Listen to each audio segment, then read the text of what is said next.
Hello, everybody. How's it going? How's everybody doing? Welcome to No Chic Season Lazors. So yeah, by the way, I meant to get back to you on the playtesting stuff. I've just been busy, very busy, working on games. But I'm gonna try and do the playtest stuff tonight. So yeah. My apologies on the wait. But yeah, I have the thing downloaded and I will do it tonight. But anyways, welcome in everyone. Oh, and season, what's going on? Donde está el biblioteca? Yeah, I'm pretty sure it's la. Donde está la biblioteca? I don't know. I don't know where it is. It's probably no. I would never. Anyways, yeah, I've been working on a bunch of stuff for Deadlift, so let's just get into it. It's all going good. We're gonna add in a new guy today. I have the sprites for it ready, so.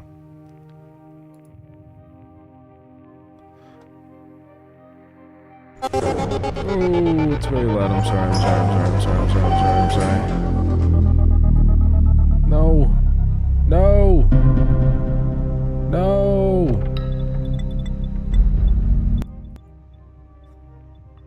Sorry about that, guys.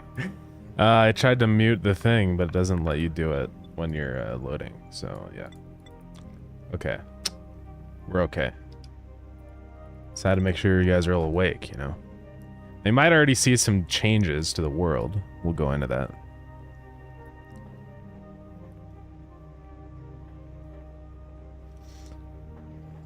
Search for library, then you get a Spanish dictionary. That's true. But yeah, so let's go into it. So I added rocks. I can't remember if anyone has seen that yet. I don't think so. Also, you can see that little control thing tutorial. I think we did that last stream. But also you can see I set up some highlighting stuff, so when you hover over an item, it now highlights white. That was kind of a pain to get set up because normal shaders don't work very well on Sprite 3Ds. So I basically had to recreate the Sprite 3D shader, right? So it's a little bit of a bruh moment, but we got it working and it works pretty well. That's a new item we're gonna talk about. So I made some rearrangements to the inside of the elevator. First off, I moved the Craft-O-Matic over to this side because there's an empty gap there anyways. And I increased the size of the corkboard because it's going to be pretty important. It's basically your area to write things and save information, right? So I wanted to make sure that there was plenty of space over there. Also, I changed the way that items are held. So before, like, the item would just be straight in front of your view. But now that we're going to have more, like, tools and stuff, I imagine that's going to get annoying. So I made it so items are now offset to the bottom right of your view, like this. If you go to throw an item, though, it does, like, snap to the center like that.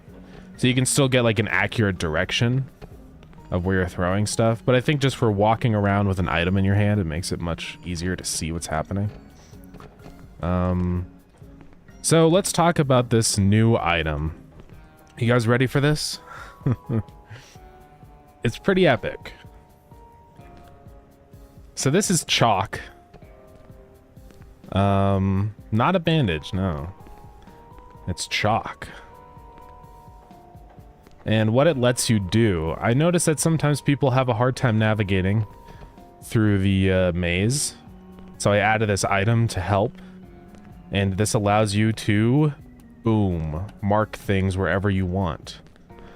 It technically works everywhere right now, including inside of the elevator. I might change that behavior. Because it's gonna be... Because now all these marks are gonna stay here forever. I'm gonna have to, you know, change that. I might give it a little bit of a durability at some point, but I want you guys to mess around with it without durability first. So... But yeah, it's just basic. It just lets you put a little X somewhere. I'm not having rotation issues anymore with the decals. Initially, when I was setting up, it was tricky. I had to like get the collision normal and then rotate it according to that vector, but I got it all set up now. So we're gaming. And I randomly rotate the Z. I'm doing that on purpose. I mean, I can make it so the X always stays in the same orientation, but I don't know. I like it randomized. Anyways.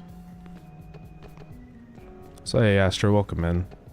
It'd be cool if you could click the chalk and drag in while you draw lines. It would be neat, and I am thinking about maybe possibly doing something like that, but I'll have to think about the best way to do it. Because performance is kind of a concern with this. Keep it in, let people decorate the elevator. It's cool, but there's no way to, like, delete the chalk. So it's kind of like a big issue.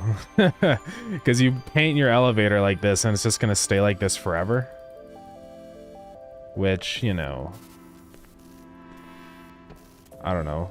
I don't want somebody to accidentally misclick and then now there's a big chalk stain in their elevator forever. But I'm not sure. I mean, what do you guys think? It's really up to you. Do you guys want the chalk to stay around in the elevator? Or should we just only allow you to place down chalk outside of the elevator?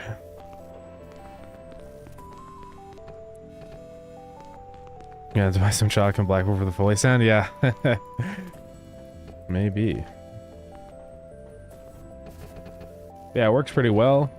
All I'm doing is it's pretty simple in concept. I'm just instantiating a decal object.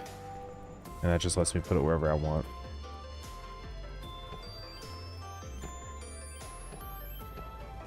It's kind of fun to paint everything. I could totally see doing this as like, and also just a real method to paint walls and stuff and draw. I think it could work out. It might not work for huge canvases very well, because decals, I imagine, eventually will start to kind of slow down. But...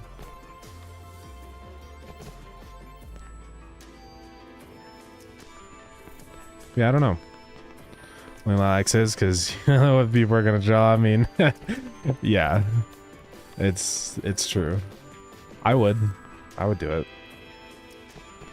I don't really care what people draw though, to be honest. Like, oh, that's weird. It's like, I don't know why those ones snap in like that.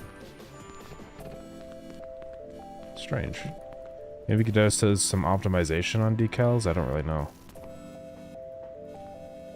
Just interesting. But yeah, you know, I don't really care what people draw though in their own time. Who cares? So maybe I could get it set up where you can click and drag. It would be kind of cool. There's definitely some weird optimization happening with these decals. I don't know what's going on. They're like snapping in and out depending on my camera rotation. Is there some kind of like... there might be like a limit to how many decals can be visible on screen or something. So that's a little weird. Yeah, not sure what the deal is with that. This is the only issue then, is because if I like do a drawing mechanic with a billion decals, it's gonna start like unrendering the drawing, which is not ideal. I don't know why it's doing that though. Is there like a mode for that or something inside of the decal? Let's go look at that. So you have textures, emission, parameters. I don't think it's any of that. Distance fade. Coal mask. I could just remove it from one. Then they're all gone. So it's not that. Don't think it has anything to do with the fade. Oh, but maybe it does. No, that's just... I don't think it's that. I'm not really sure what's going on with that snapping. There must be some kind of decal optimization or rendering culling that Godot does then. Shadows, textures, decals on nearest. I don't really know. Does it say anything about that in the documentation?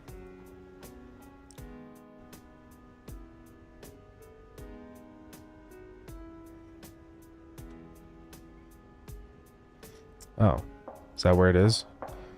Settings, rendering limits, cluster builder. I did not know that was a thing. Yeah, cluster builder. So what is this? Okay, maximum number of clustered elements. Omnilight, spotlight, plus decal reflection probe. Interesting. I don't think bot's a real bot. I appreciate the link. Or not the link, or the file path or whatever. Option path. Okay.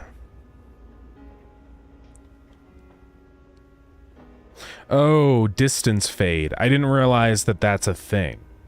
So what we can do is make it so that, first off, we could probably up this limit a little bit. I mean, I imagine it starts at a level that's somewhat low. We're not exporting to mobile or anything.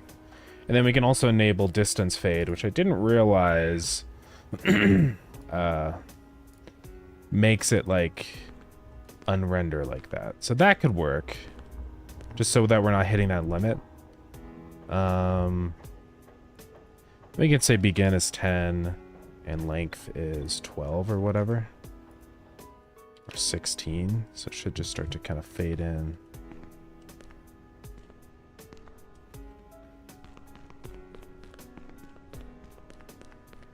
So you can see them fade out now when we're really far away. And then as soon as we walk in, they fade back in. So this is the way that we can kind of limit the number of visible decals. Also, we could probably go pretty high with this value. I imagine it's like not that big of a deal. We'll go to 4096. We'll have to see though. It might actually matter a lot and I just don't realize.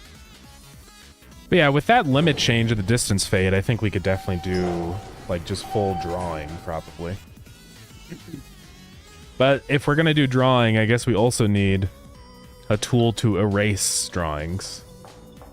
So that's probably going to be necessary now. Yeah, let's just make sure this like looks good. So as I walk away, we can see it starts to fade away. Then once I get a certain distance away, it's gone. So yeah, that's pretty good. I might even increase that fade, like make it closer a little bit. Maybe we go to 8. Set that to 12 like that. That's probably fine. I mean, I don't want it to be too much because I want like players to be able to see marks in the maze that they've left, you know?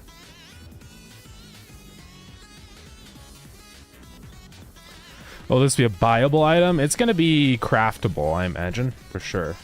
There's no durability yet, but hopefully at some point I implement durability. I want there to be like a limited number of uses on this or whatever. But yeah. Definitely do that though. So, just thinking how we want to do this now. Because I guess we're going to change it to just be a regular drawing.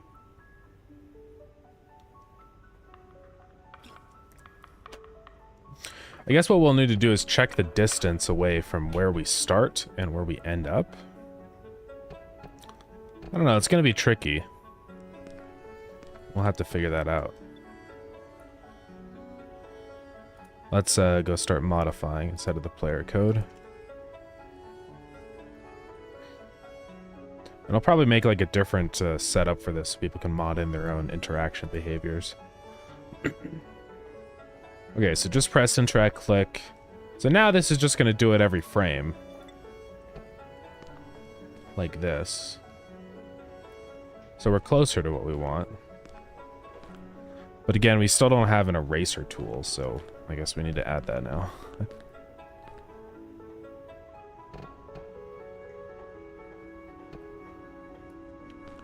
So let's see. Well, so yeah, what's nice about this decal method is I can draw on any shape of surface and it just kind of works. Obviously, sometimes there's like some weird bordering stuff that happens, but it's pretty like flexible. It even like works for transparency, so when you like chalk over the fence, it doesn't, you know, cover up the centers of the holes and stuff. It's pretty epic. Trying to optimize by generating into a single texture after you let go. I could. That would require real-time, like, texture generation. I'm not sure if that's, you know, how that's gonna run. I don't know. It's a rabbit hole, honestly, that you could really dive into heavy. I don't want to, you know, spend way too much time on this. Because there's a lot of other things I need to do. That's arguably more important than Epic Drawing System. But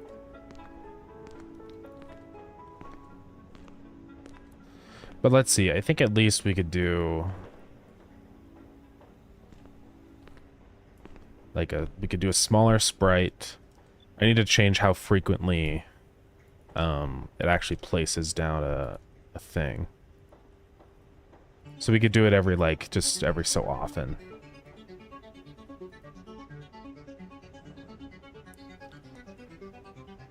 Or players want to get an eraser item. It would just be something that you could craft, I guess, so that you could remove the chalk.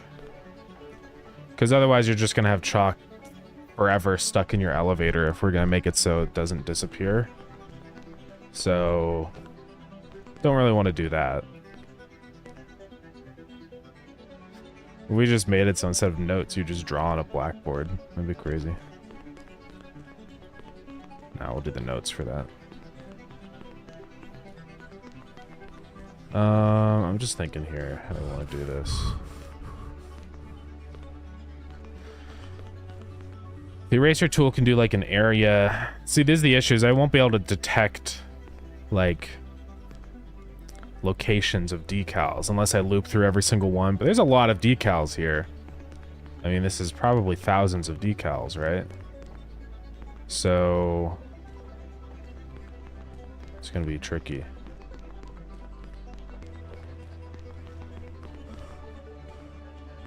And then for this, we'll just do a timer, which should be pretty easy.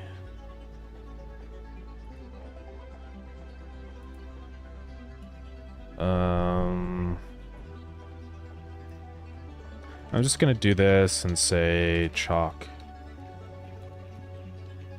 rest is true. Then put this into a different function. Chalk timer. But we can't get like collision point and all that stuff, so that's unfortunate. I could just check if it's a certain like time thing.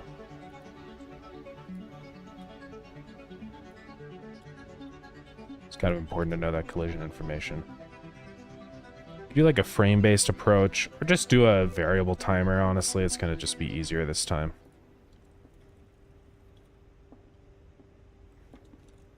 1.0, we can define how many seconds is in between each one. I think let's do 0.2 seconds. Like, I want it to be fast enough where you can kind of draw some normal shapes, but not so fast that it's, like, stupid.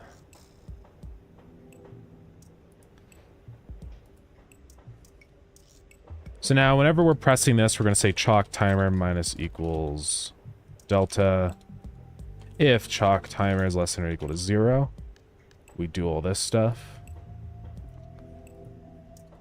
Otherwise, chalk timer... Oh wait, no, that's it. And then we just say chalk timer is back to 0.2 seconds. And then we can change the sprite in here. We'll just make it kind of a blob. Alright, something like that.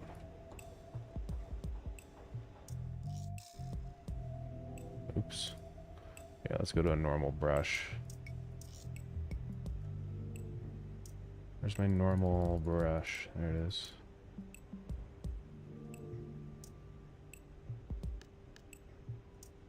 Now let's fix a couple of these weird blobs.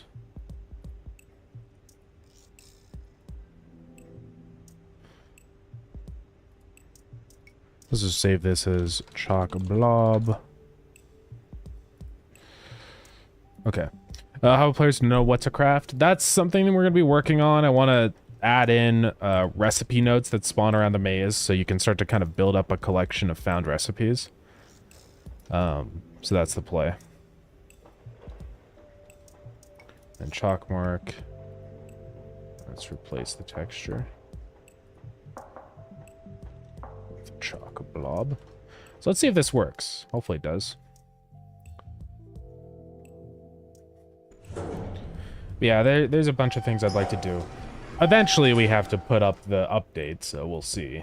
But I've got a list of a couple things I want to do. Before we do that, before we put up the update. So 0.2 seconds is too long. It needs to be like at least half that to 0.1. I didn't need to close the game.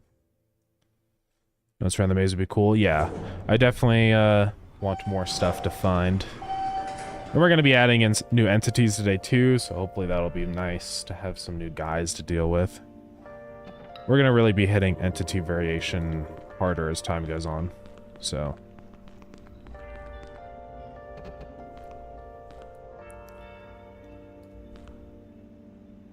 So that's better. It's still a little bit maybe too slow. I need to swap out this song because this one has lyrics. Let's try 0.05.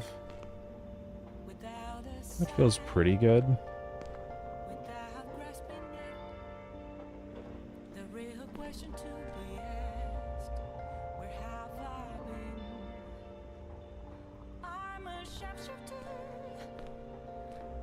What do you guys think?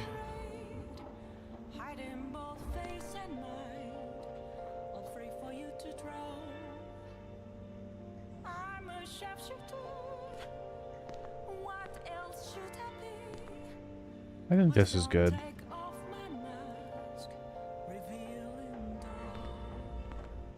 I could do a thing where, like, depending on the speed of your like camera or whatever, it like increases the density. So like if you're going fast, you don't get these like massive gaps like that, unless people actually think like that, right? That's something, because you could potentially do like this where you like run across the floor and do some dots and then make a little arrow. So it just depends. What do you guys think? Technically it's kind of like how chalk in real life works. Because when you like drag it across really fast, it skips. But I'm not sure. We could also vary which texture. Like we could do a couple different textures. Yeah, it doesn't really have to be that crazy. I think that's probably good enough for now. Let's do a couple different blob variations though. I want to do one that's just a little more blobby. Like a larger one, like that. Call this Chalk Blob 2. And then one more. Maybe one that's like a little more scratchy.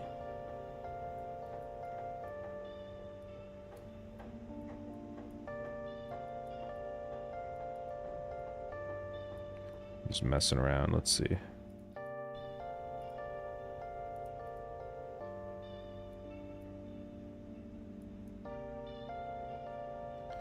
I think that'll be fine. Chalk Blob 3. Okay, so I'll just add a little more variation. And we could do potentially some scale variation too. But, it's okay. Also save the position of the last one placed, and then if the next one intersects, don't place. Yeah.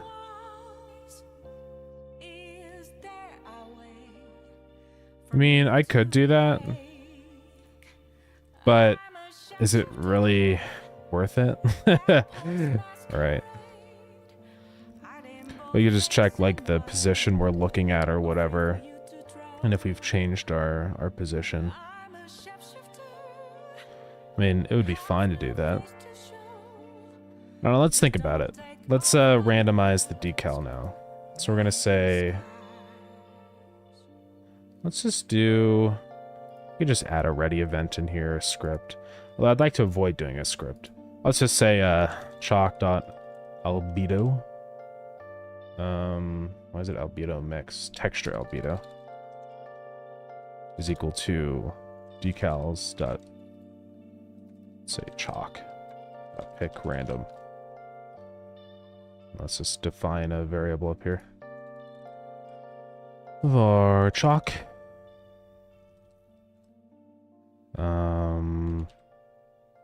Chalk blob. Yeah, I mean, that's true. It would kind of solve that issue. We could experiment with it. Yeah, we definitely don't need like predefined shapes if we're doing this route, because then you can just draw whatever shape you want. So what I need to do basically is just keep track of the player's like camera rotation. Well, not really camera rotation. I'm gonna have to see. It's not as easy as you think. I guess I could keep track of the last collision point and then just get a distance check. So var last shock collision is a vector 3. So say it's equal to vector 3.0.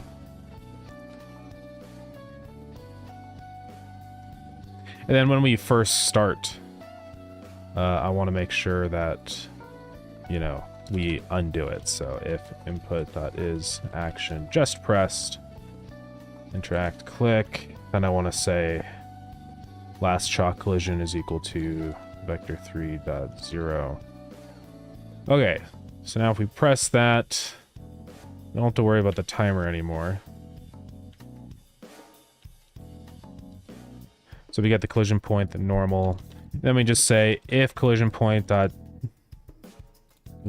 point dot distance squared to last chalk collision is less than 4 or something, then we say last chalk collision is equal to collision point and do all this stuff.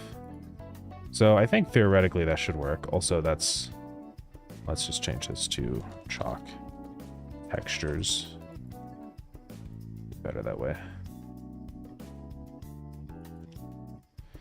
All right, let's see what this looks like now. Because yeah, a square distance check should be performant enough to where it wouldn't really matter. Did I say less than or greater than? I don't remember. Let me take a look at that. It should be only if it's greater than. All right, ready? And that's probably way too much distance, but I just, you know, we can start tweaking that value. The thing is that square distance is much different from, yeah, it's obviously way too much distance. So let's drop that to 0.1, see what that looks like. It's much better. I don't like that stripy blob I did. I want to redo that one. Still too much distance, but you can see like now as we look away, it stays consistent. Let's do like 0.1, which definitely should be close enough. So that's what that looks like, which I think looks pretty good. Actually, now that they're all like merged together, I don't really mind this texture anymore. It gives it some nice scratchiness. So now when we're like moving our camera really fast, there still are some gaps when you're going really fast just because of like frame delay, but for the most part looks pretty good to me. Like you can go like really slow like this, you can click and just slowly go, right? Or you can go at a more normal walking pace. So now you can just like mark stuff like that. Now unfortunately it does allow for suspicious shapes, but it's okay. It's a single player game. I don't really care what people get up to in their alone time, so. Question is, do we want to decrease the size of the blob? If we decrease the size of the blob, it becomes less performant. So maybe we should just keep it where it's at. I think it's okay. There's a good shape. It's around the size of the chalk tip anyways. I think it's fine.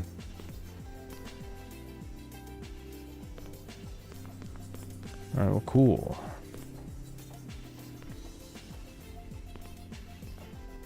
I still don't like that one, though. I think I would like to fix it a little bit. It's just that there's too many of these, like, deep. And they all go in, like, different directions and stuff. It's just weird. Looks like a little creature or something. I do want one that's scratchy, but I feel like something like this is better. Just keep it in one direction.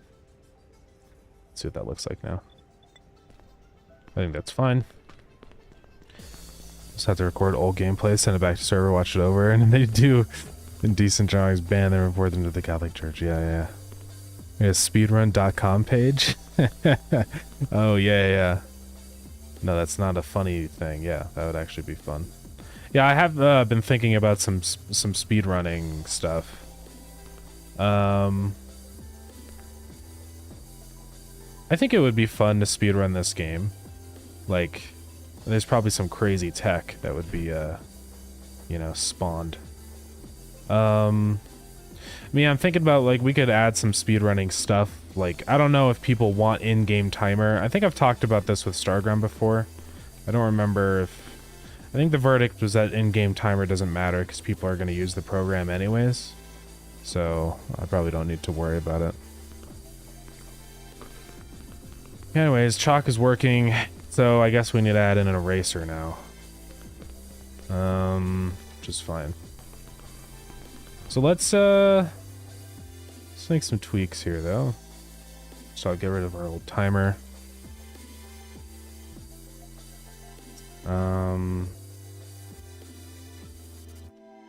Let's see. So that's all good. Okay, so let's do some epic interaction things. Just want to say if we're interacting. Our item interacting, right? And then in here we can say item interacting is false. And then down here, if we're interacting, we say item interacting is true. And now we can just go look down in here if item interacting.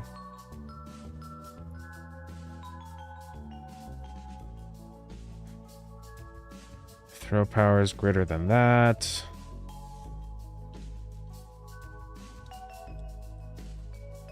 Also for our interaction stuff, I'm just going to check if throw power is... Like, if we're throwing the item, I don't want people to be able to use it.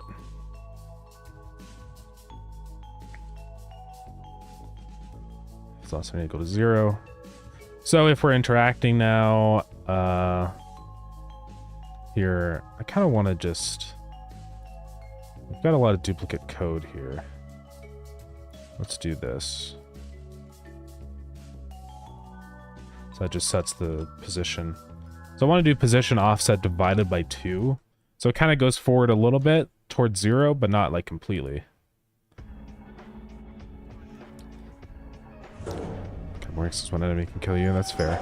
I do want to add a bunch more enemies, of course.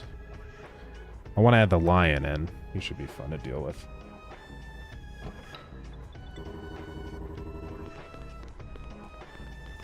Okay. So now when I hold left click, oh, that goes toward me, which is not what I want. So let's say not divided by 2. Here, we could do that. Then let's just get the individual things.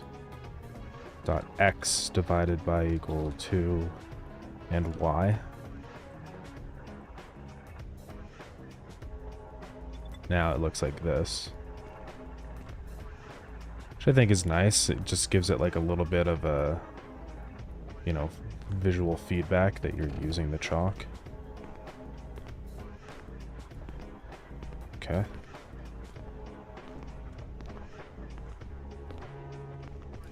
cool. I would like some minor sounds. I have to do like a looping chalk sound, I guess. I don't know if there's gonna be a looping chalk sound. Because most of these are gonna be like quick. Let's turn down desktop audio. That is a ton of background noise. I don't really want one that's like back and forth.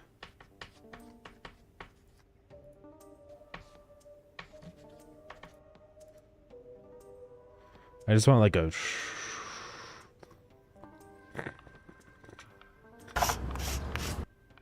right, like a scraping. I wonder if there's one I could grab and then loop it. I've got a lot of other things I want to do. I'm gonna worry about that another time. Because there's still a bunch of things we have to do to get this all working. Okay. Next up, let's work on the eraser item.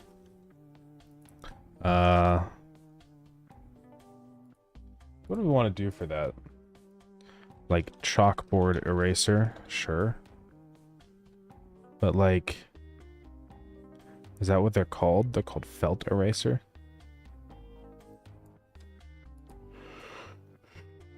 It'll be fine. They're basically just a wooden thing with some felt on it. So we could go draw on top of the chalk.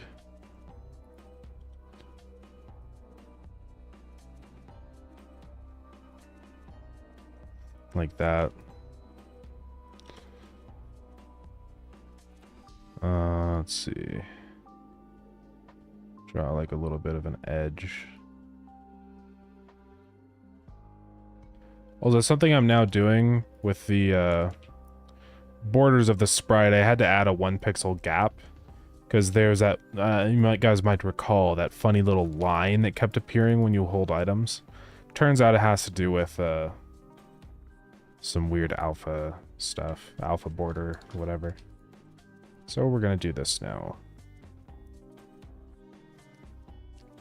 Let's see, I made that layer too thick. Let's like make it thinner.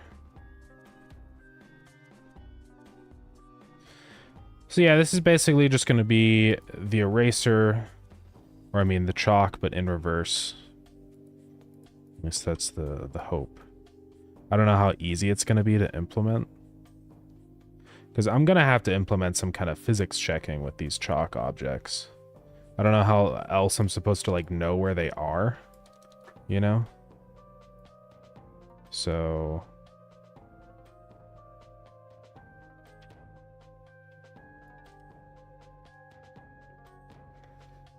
okay. Now let's make it out of wood.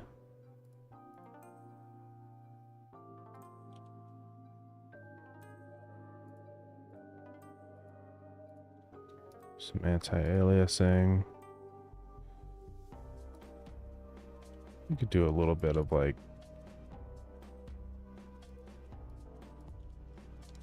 it's been kind of fun to draw these sprites so far.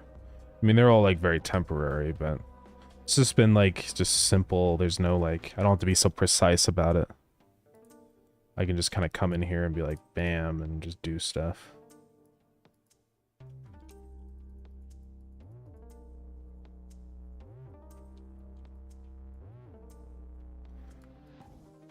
Imagine this is supposed to be kind of like wood, so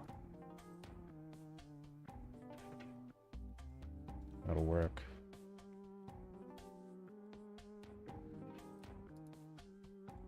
Maybe we do like a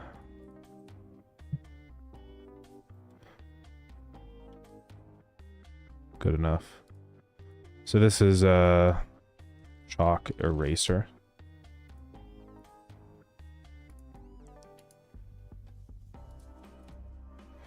Go to items. I may change the sprite one day into like a pink eraser just because that's more universally understood what it does then. But we'll see. Ah, it always saves to the wrong folder. I need to stop doing that. And I love when Godot doesn't detect my changes. Okay. So, how do we figure out where these decals are? As far as I know, there's not any real easy way to check the position of a decal. Unless I gave it a collision shape. Which is not very ideal. I prefer not to do that.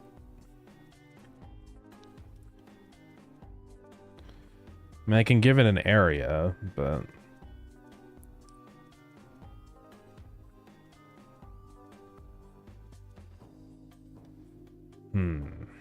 How do we want to do this?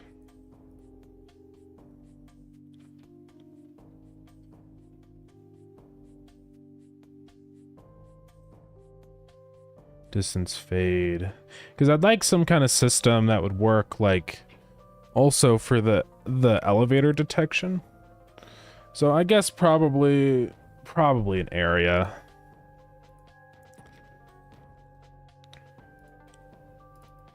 As much as I hate to do it. Let me do just a tiny little collision shape. This is pretty tiny, right? It's only like, so it doesn't have to be, like, we could do 0.1. Just a little tiny area. Or I guess it'd be a little bit larger. Or no, that's actually probably about right. We don't have to do any of this stuff. It has to be monitorable. And then for collision, what's layer 4? Shop block. Don't really want that.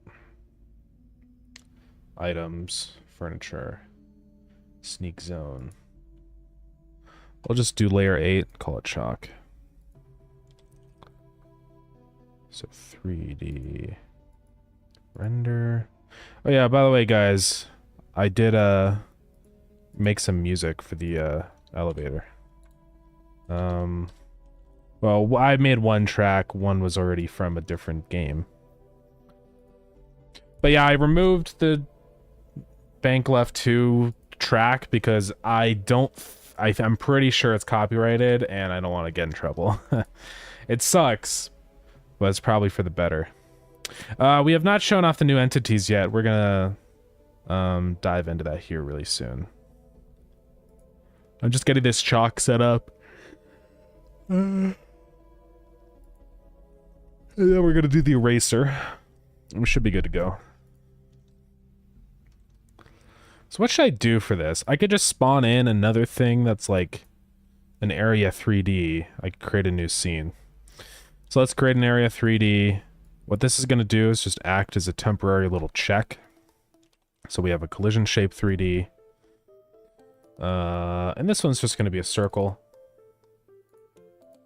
Like, relatively reasonable size, 0.25. And this is going to be chalk erase. So we're going to give it a script. And then on function ready, I just want to say like force update. Not update transform, but like... I guess I'll just await physics frame. And then I run my check. So if get overlapping areas, or I say, or I and overlapping areas dot... How do I do it? Oh yeah, I guess we just do that. Then say if I is...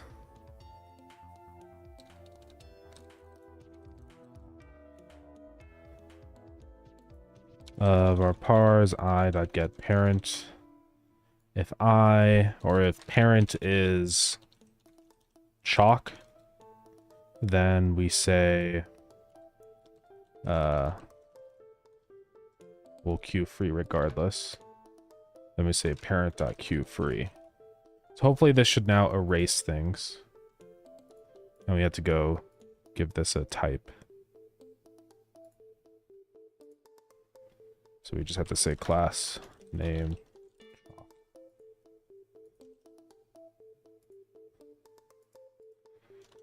Okay, that should be everything.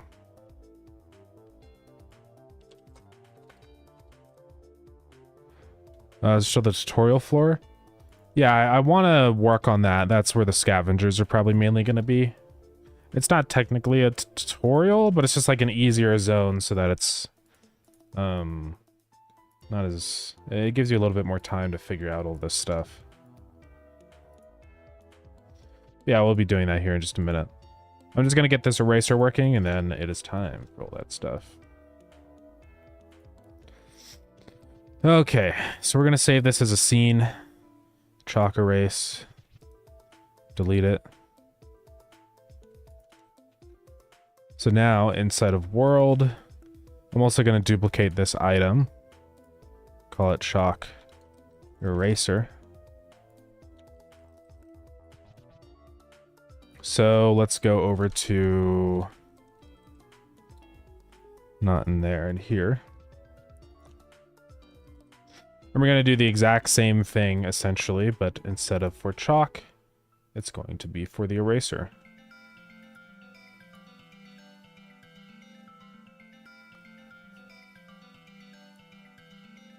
So now we just do this, basically.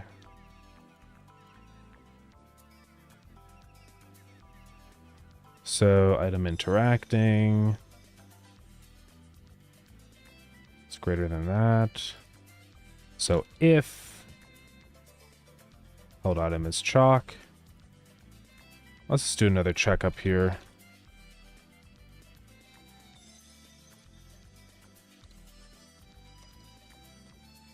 I just want to make sure that this isn't going to be happening with a different item. Okay. So 6devlux on YouTube, welcome in. How's it going?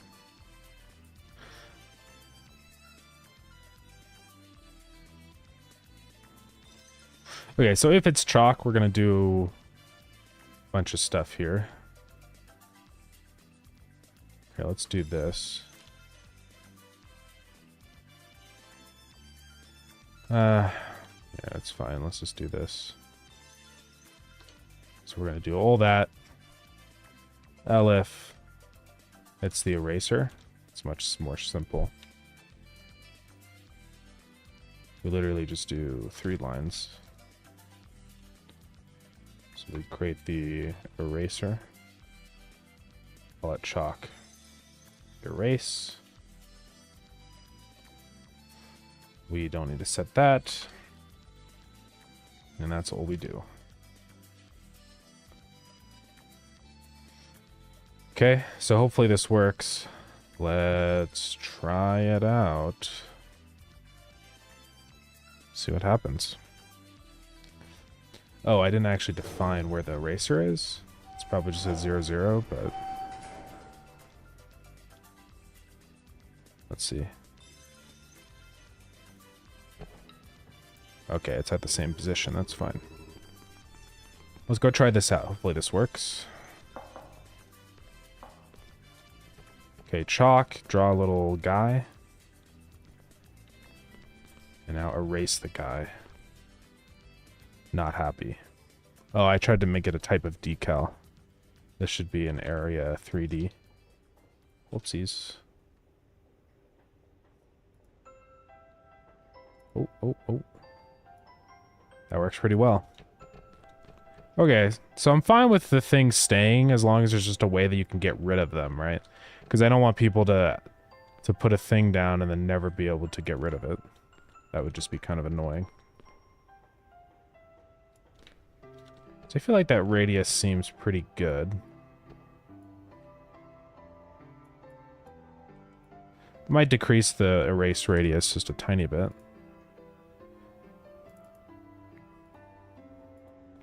Because it's at 0.25 right now. And let's see, that's 0.5. Let's say it's 1/5. And technically it would be like pretty small.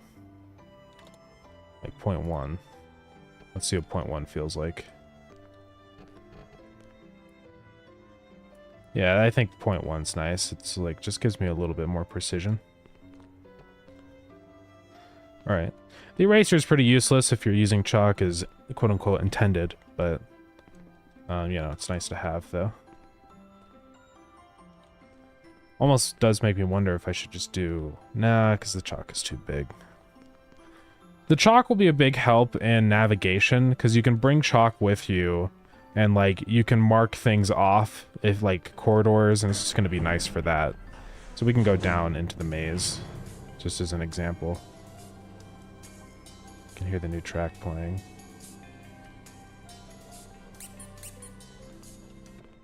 I should actually play the track. So I'm in the maze, right? And let's say I explored this path and there's nothing down there. I can just leave a... Yeah, right? I can leave a note for myself and be like, don't go this way, right? So I think it's just going to be really helpful for that, because I've noticed that people tend to get lost pretty easily, so... And then, like, you could also, like, leave an arrow pointing to the elevator or something, you know? Just to remind yourself of where you are. I think it's cool, because it's a way that, like, you can... like navigate in a diegetic way. Like, it's not like you're just I mean, I do want to add some more navigation items, but I think this is a good, like, very beginner item. Yeah, these marks would just be would just spawn in for just this level that you're on. I imagine that all the marks you put in the maze will go away once you place them down.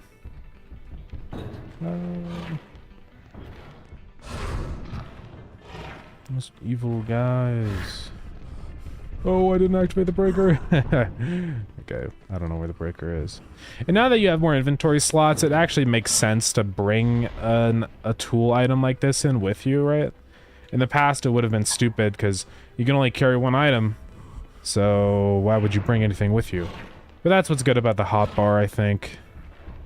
I'm gonna start the game off with one. Just because I think it's nice. The thing is, like, I want to make sure that navigation is fun. Or like playing the game is fun. So I don't want to just throw people in without any kind of tools or help at all. So I'll probably keep this as just these two things always spawn. Later on, I might do like durability for the chalk so that you have to craft more once you run out of your first one.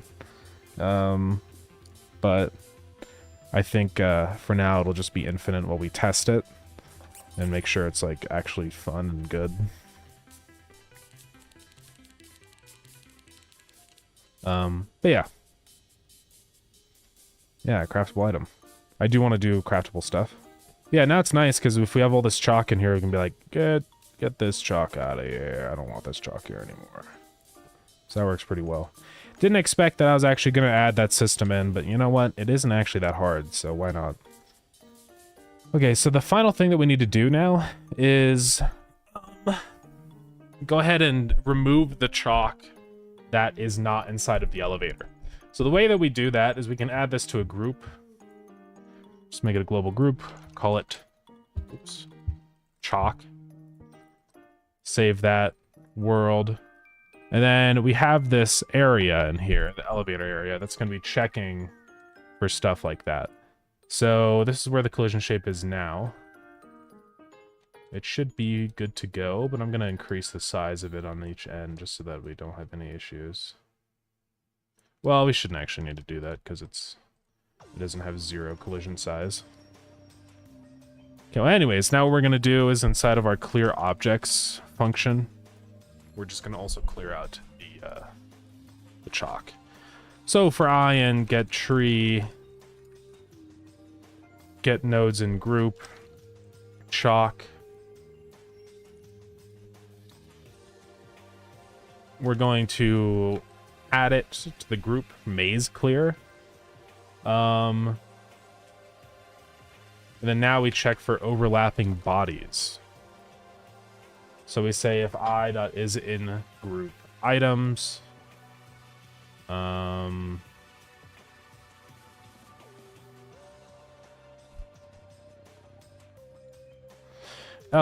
i.get parent is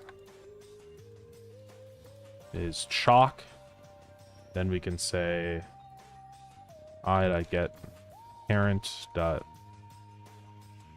remove from group maze clear.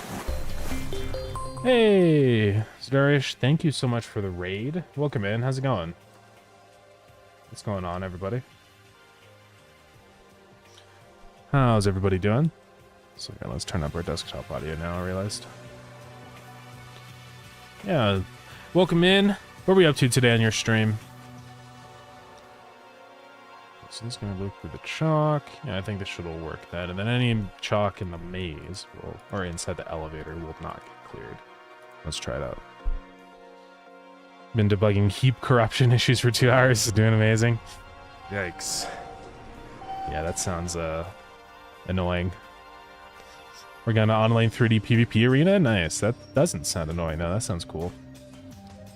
I'm currently working on my game Deadlift. It's a horror game.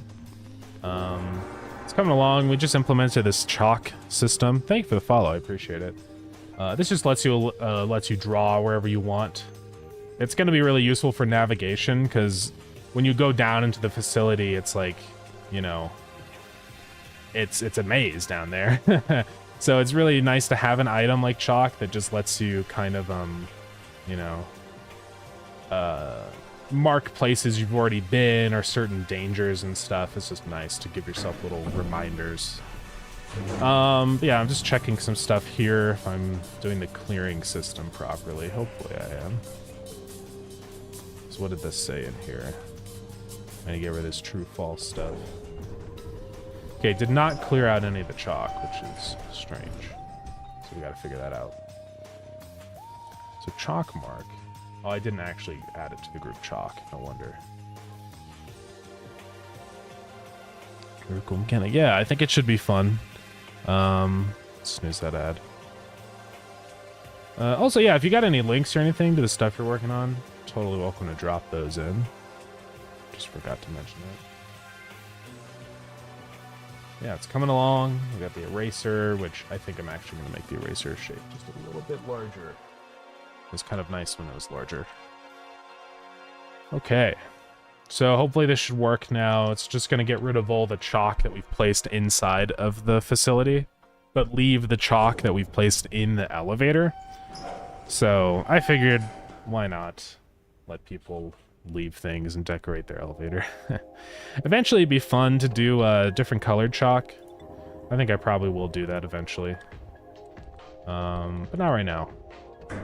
There's, you know, things I'd like to work on. So anyways, we have chalk here, boom. We can place some chalk along here. There's a funny guy attacking me, don't worry about him.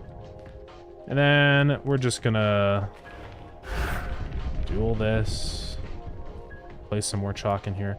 Now we're gonna go to the next level and see if the chalk remains. So hopefully what should happen is the chalk in here stays. It did not. But the chalk did get deleted. So let's figure out why that happened. That's because elevator area, I believe, was not checking for the proper collision shape. So let's fix that. This should also be checking for layer 8. So let's try this again.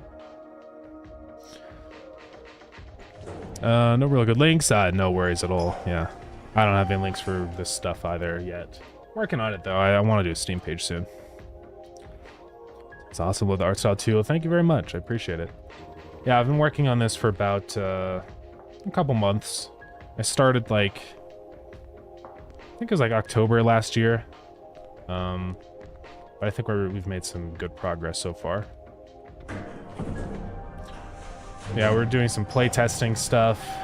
That's been going good. Playtesting is always super helpful for just finding issues and honestly just creating the game, you know, getting feedback on balancing and everything is always really great. I definitely always recommend everybody does playtesting if they're making a game.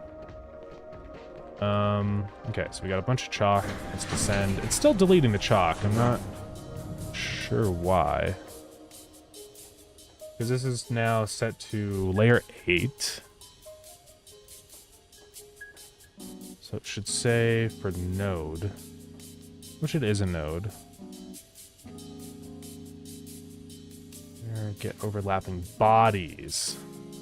It's not a body, that's why. So we have to say for I, node in elevator areas. Get overlapping areas. Now we say if parent is chalk, remove from maze clear. Let's try this again. Hey, bro, welcome in. Yeah, how's the game going? Looks kinda different. Yeah, we're working away at this chalk mechanic. It's working. I'm just fixing some clearing issues, but I think we're good to go. I did make a couple tweaks to the bloom, just very minor. But now, also objects have highlights and stuff. We got the little tiny tutorial thing. Yeah, it's coming along. So let's test this again. I could just test it here, probably. Forgot to do debug, whatever, it's fine.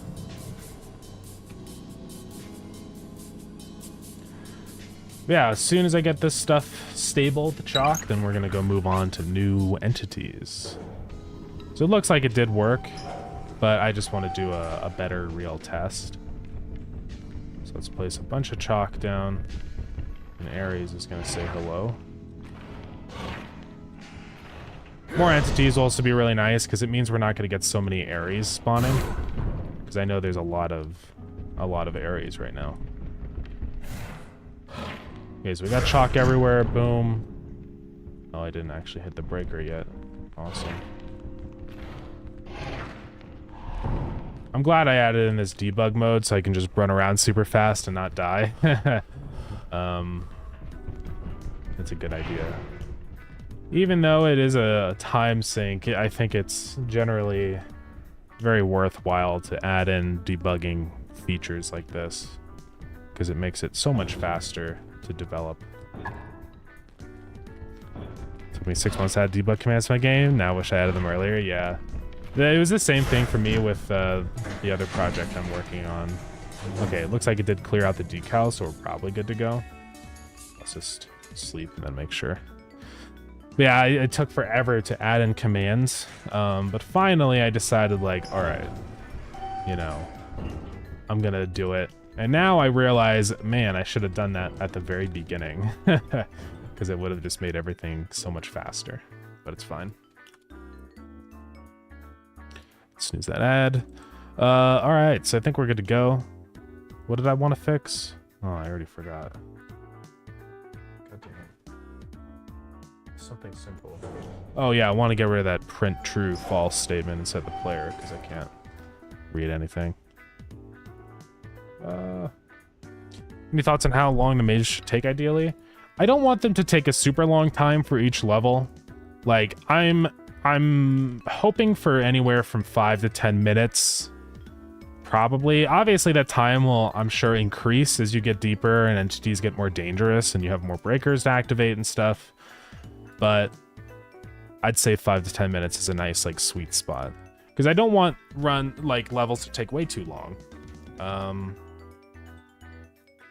So I think that'd probably be about good. So let's go into print. But also, I think it just kind of comes down to, like, what people think is good. So, like, you know, that's what playtesting is for, right? Where is the print statement that's doing true or false? Thought it was in here. All right, we're searching everywhere. Print. Item created. Clearing. Sprinting. Status. Oh, it's on item 2D. Okay. Get rid of that.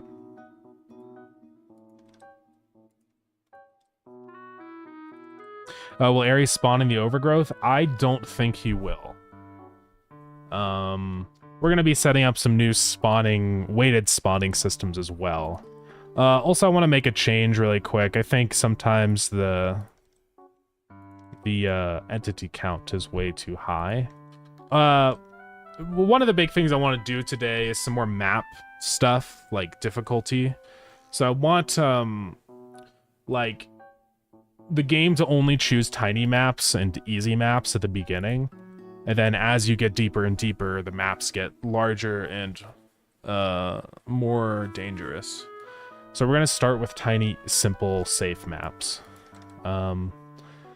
So let's work on our new entity now that Chalk is good and ready. Also, I guess I need to mention in the change log that we also added in. This is the change log so far. There's a lot going on.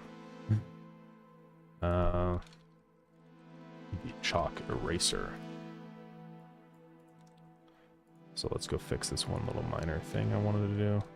I'm just going to move the eraser to the right. There we go. Let's do it a bit. Okay, new entity. So I think, who is he going to be most similar to? He is a moving entity. We're just going to duplicate Ares. Is there a way to see the updates? I'm always going to be putting up a post on Discord.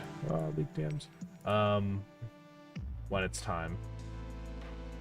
So do not worry. There's in here playtest updates. Everybody reacted yes they'd like pings, so I'm gonna ping everybody whenever an update comes out. So yeah, should be hopefully good enough. I would do Steam posts, but it's kind of a lot of work when like there's only a couple people seeing them anyways. I only do Steam posts for, you know, things that are like publicly released or playable. This is more convenient for me to just drop it on Discord really quick. Yeah, I've definitely taken in all the feedback people have been leaving, and I think it's very helpful. So we're gonna try and make the game more fun. So let's go copy Ares. Scavenger, I think is what they're called. So we can show you guys what this guy looks like now. Let me go, just make sure that's what I actually named him.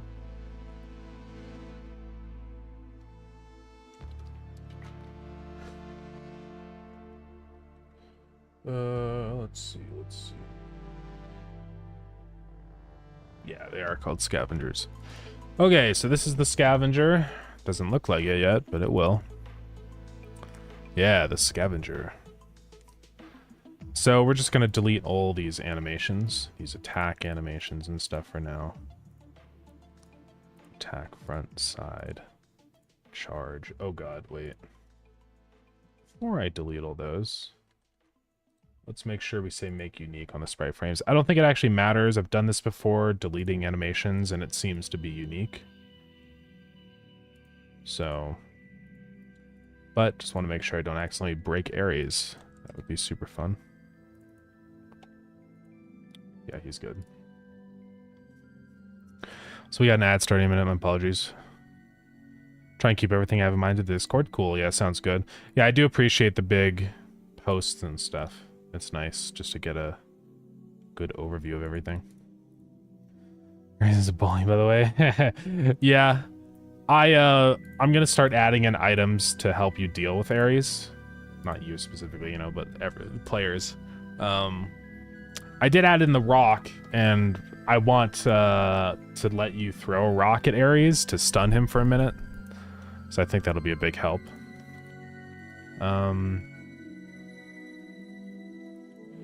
So yeah, let's go ahead and start doing this stuff then. So we're gonna need, unfortunately, 3 different variations for every guy. There's 3 different kinds of scavengers that could spawn.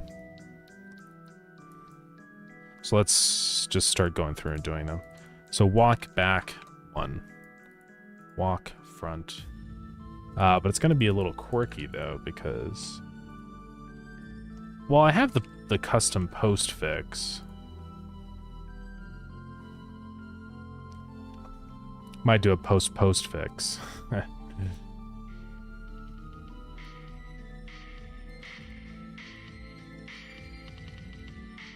So you have front side, back side. Keep that one. But the prefix. Or it's like animation type or whatever. Yeah, it's like hard-coded as idle walk. Then let's just have another one called prefix. so that we have a little bit more control. So normally it'll be nothing. So that's setting the postfix. Then let's say animation prefix plus the middle. And is there anywhere where I say dot play? No, that should be the only spot. He's just a silly, nice guy. Yeah, he's really friendly. I did make Ares actually more dangerous in this update because he's...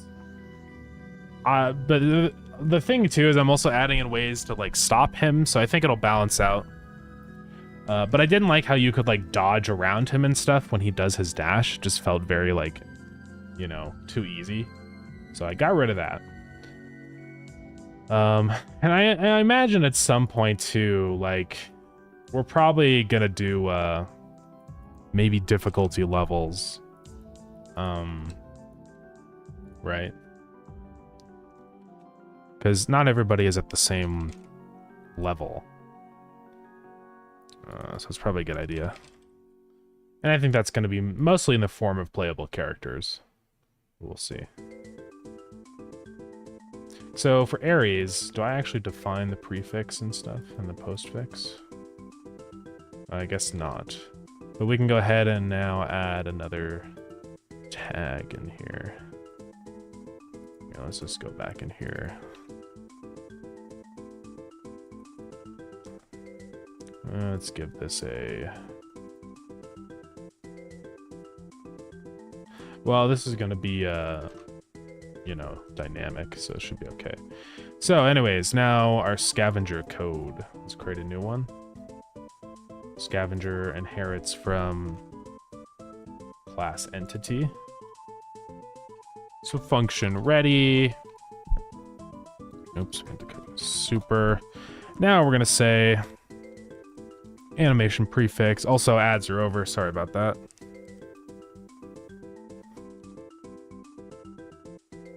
We're going to do randi range from 0 to 2. And then we say 0, 1, 2.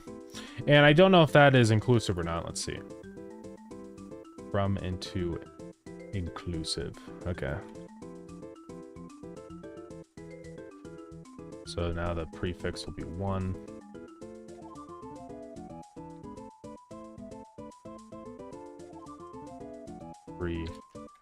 Let's just do that. All right. Then I'm going to say up here var type.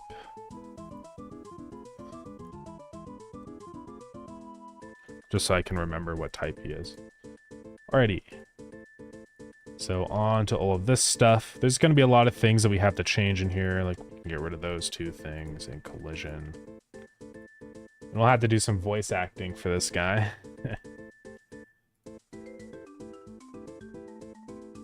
Footsteps we'll work on. Also for his collision shape, let's make unique. And set the height to 2. Hey, Settlix, thank you so much for the raid. Welcome in. How's it going? Yeah, what's going on, everybody? What are we up to today on your stream? Let's put these guys in. 0 walk. It's annoying that we have to make 3 different variations for every single animation, but it's okay. It's probably the easiest way to do it. Now let's go add in the sprites. So we got the entities folder. Epic. I'm downloading the sprites.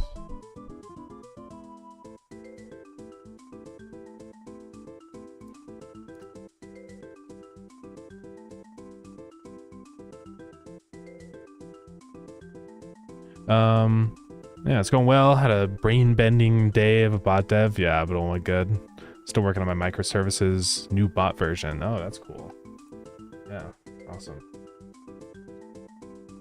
Yeah, we've been working on Deadlift.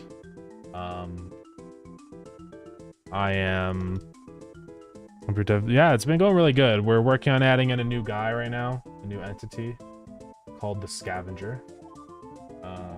So it's going good. I'm just saving all the images right now. I guess these are the name of the scavengers.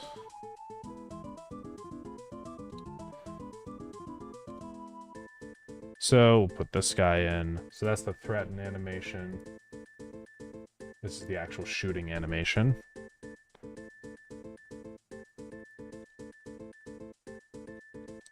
You guys will see what they are.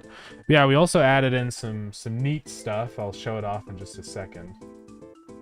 Then what's this one? Defense idol.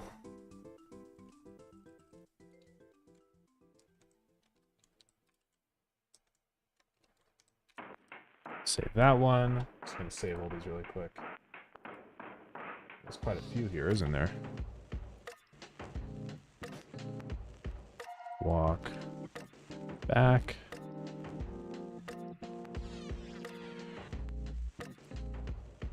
It's nice because we got 3 different variations of these guys, so I think it'll be yo, welcome in, Zach. Can't type.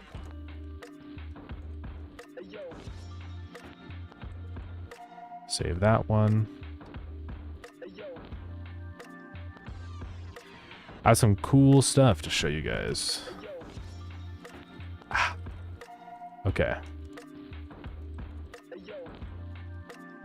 I think we're almost there. I believe that was the last one. What is this one? Yeah. All right, we're gaming. So, anyways, before we start on the scavenger guy fully, let me show you guys what we added today. It's pretty cool. It's pretty epic. So, I talked a lot in the past about making navigation easier. And now navigation is easier. Chalk is set up. This is what we've been kind of messing with today. We changed it away from being just a thing that you click, and now you can actually draw with chalk. So you can just draw whatever you want, wherever you want. I can say hello. Yeah. So this is the big thing that I think will be epic. And then, of course, it comes with an eraser now.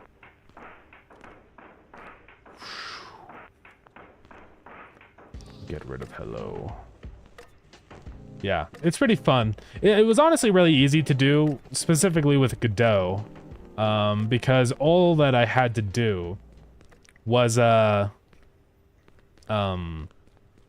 just create a bunch of decals that get casted onto the walls, right? And it really isn't that bad. So there's probably different ways to do it in different engines. I have no idea. But in Godot, it was really easy. Yeah, it's an epic little thing, I think. That'll be nice. Because now when you're out and about in the maze, you can like leave yourself little symbols and stuff, right? Like if you remember where the elevator is, you can be like, okay, this way to the elevator, right?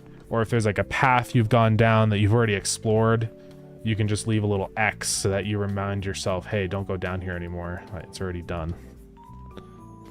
So yeah. I developed this static and vibe nicely. Yeah, I appreciate it. Thank you very much. Yeah. It's coming along. Yeah, I think this will be very helpful. So I'm excited for people to mess around with it. And it does allow for just a little bit of fun, stupid nothing, too. Like, you can just chill here and draw a bunch of graffiti on the outside if you want. You know, if you want to. You can do a guy with cool shades.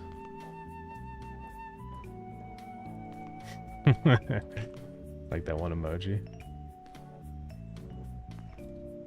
But it's fun to just draw. I'd like to add in multiple different colors to the chalk someday, but I think that's like a future endeavor. I don't want to go down the path of feature creep. So far, it's not, because this has only really taken one day to implement. But yeah. What's the TTP on that? It's probably going to be like 1 second. I mean, well, let's see. Let's figure out how long it would take. So if we go back to the main menu and we play. Well, I didn't start a timer or anything. Okay, here. I'm going to start a timer on my phone. See how long it takes. But I don't really care what people draw. It's not a multiplayer game or anything, so who cares, right? You can draw whatever you want. Yeah, this is important scientific research. Hold on, I need to get my setup ready. Okay. I need to hit the timer as soon as I click play. Alright. Oh, I didn't hit it. Okay, let's just pretend that we click play. What? Timer. Oh, I need to do a stopwatch. Okay, go. Come on.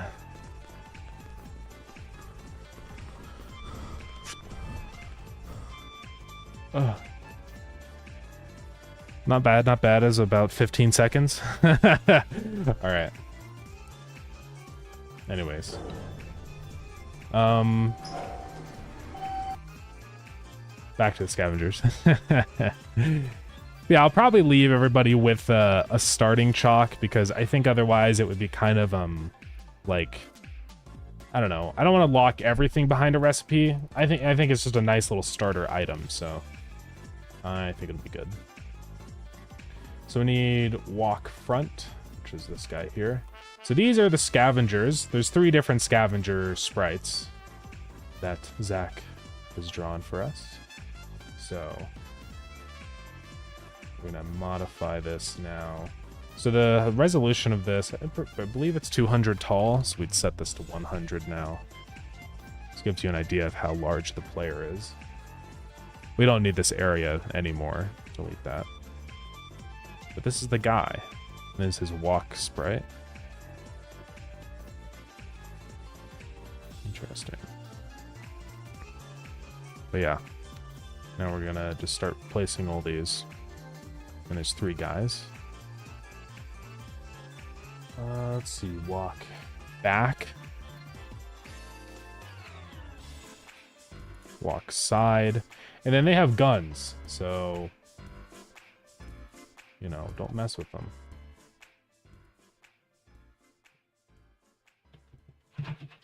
Is there another frame in there or something? No, I'm just insane.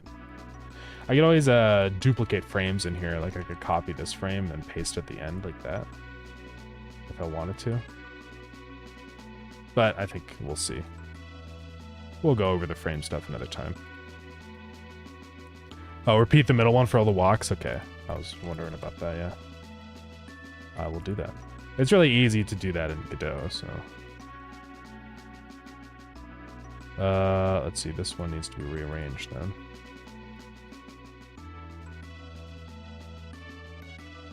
That should be okay. Should be okay.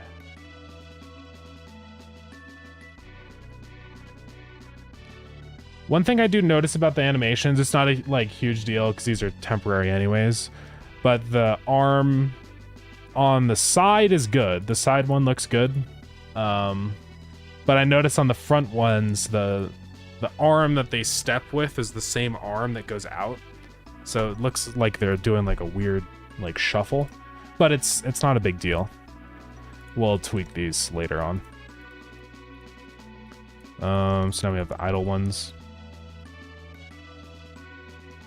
Let's see, scavenger, walk, attack. Oh.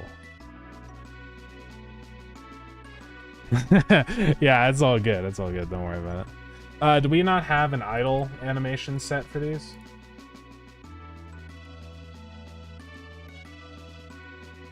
Let me see here. I can just leave it as a static image. It's no big deal. Yeah, I don't think so. Nah, it's all good.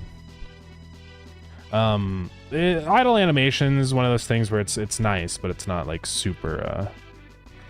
Yeah, right. I can just use the single frame from there for now. It's like the art guy. Yeah, Zach works on like a lot of the all the entity sprites and stuff are Zach's drawings, like for Ares and stuff like that. So yeah, just delete animation, that one. So idle side, we can just go use the scavenger walk side, and then just import that one frame. So that's his idle side. Idle front, Walk front, idle frame, idle back. Walk back, idle frame, boom. Alrighty. The McGarrys, yes they did, yeah. Okay, so we got all the idle sprites, we got the walking ones. Then it looks like there's 2 more variations, I believe. So there's the 0 threaten. Let's see. Yeah, this one. 1, 2, 3, 4, 5, 6.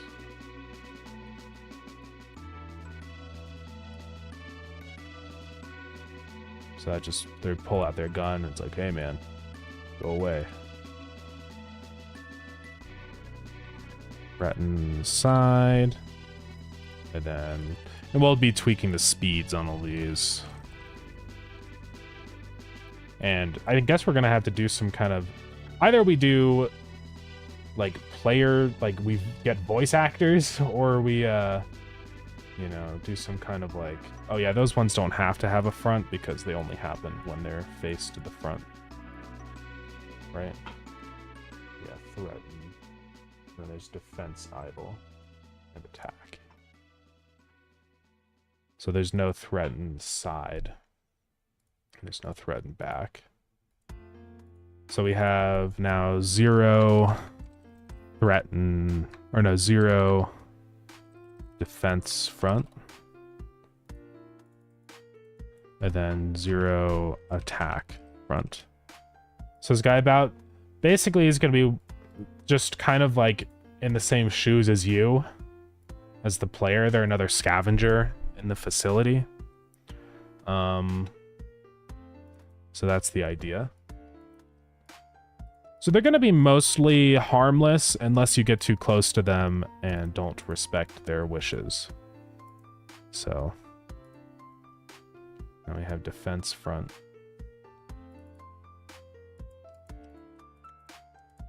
So this one just has a little, yeah. Should be okay. I definitely want to do some effects with this for sure. Like I want to have like a and a muzzle flash and everything. Should be okay. Then walking. I think that one's all good. So this is just one set too. There's 3 different variations of the scavengers. So yeah. They'd be more difficult than Ares? Definitely not. They're gonna be sort of easy guys to deal with. I think the idea behind these guys is they're almost like sort of a, like, kind of a tutorial guy in a way. Kind of just an opportunity to let the player get used to, you know, entities in a safer way. Because the thing about them is that they don't just immediately kill you or aggro onto you. They like warn you and they're like, back off, man. And then if you push your luck, then you get hurt. But I think it's a good way to ease people into more difficult enemies.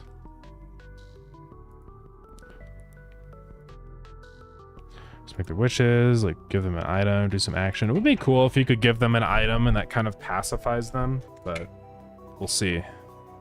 Just depends on how much feature creep we want to do. Well, not feature creep, but you know. I think the thing is they just don't want anybody to take the items they're scavenging for. So if you get too close to them, they're gonna be like, back off, man, I don't want any trouble. So I guess we'll have to figure out the way that we want to do their like interaction with the player. Is it gonna be dialogue, or are we gonna do recorded voice? I mean, the way that the other ones already work in game, I'll probably just do it that way, like the shopkeeper. 'Cause that'll just be the easiest way. So this one won't loop. And I might actually copy this frame so we have like, I'm gonna reverse the order. So it fires and then they pause for a minute. Let's say they pause for like 4 seconds before they fire again. So that should work. And that one feels pretty good for the speed. Now we have idle, those don't matter. Threaten front. That needs to be much faster. Maybe 12. Because it'll do this, so it'll go threaten front and then defense front, which loops like this. So I might actually up that to like 8 frames. And then all the walking animations, which I feel like those are pretty much good where they're at. Yeah. All right, so we have the animation prefix. Oh, that's postfix, I meant to say prefix. So that should play the proper sprite now. And for now, let's just say default case is also 0. Because I'm just gonna get one guy set up first. Okay. We should be good to go now. MG entity, scavenger. Let's go ahead, add him into the entities table. And yeah, I think he's mainly going to spawn closer to the surface, and then as you get deeper, you'll see less and less of them. I think it's sort of implied that they have all died.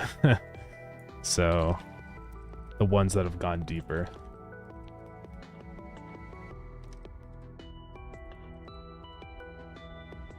And he is classified as an aggressive entity because he can kill you if he wants. Let's get rid of the ambient stuff for now. But yeah, I do want to do some dialogue text. Idle time. All right, so let's go into world and we're going to start spawning him in. Let's go up to ready. And let's get rid of all of these guys and then add a new one. And yeah, I want to do like weighted spawning, so we'll definitely be working on that. Just so that we can kind of choose who spawns and what regions and stuff like that. And also depending on your current depth in the maze. Because if you're on like depth 1, I don't really want Ares to spawn immediately. I think he's probably gonna like only spawn after level 2 or more. I think first level's probably just gonna be kobolds and the scavengers is what I assume. So let's see what happens when we load into the game now. So there's one. They do feel a little bit shorter than the player. I guess the player, I mean, they're about the right height. I could always just temporarily scale them up, but maybe we redo them for with the final sprite just a little bit taller.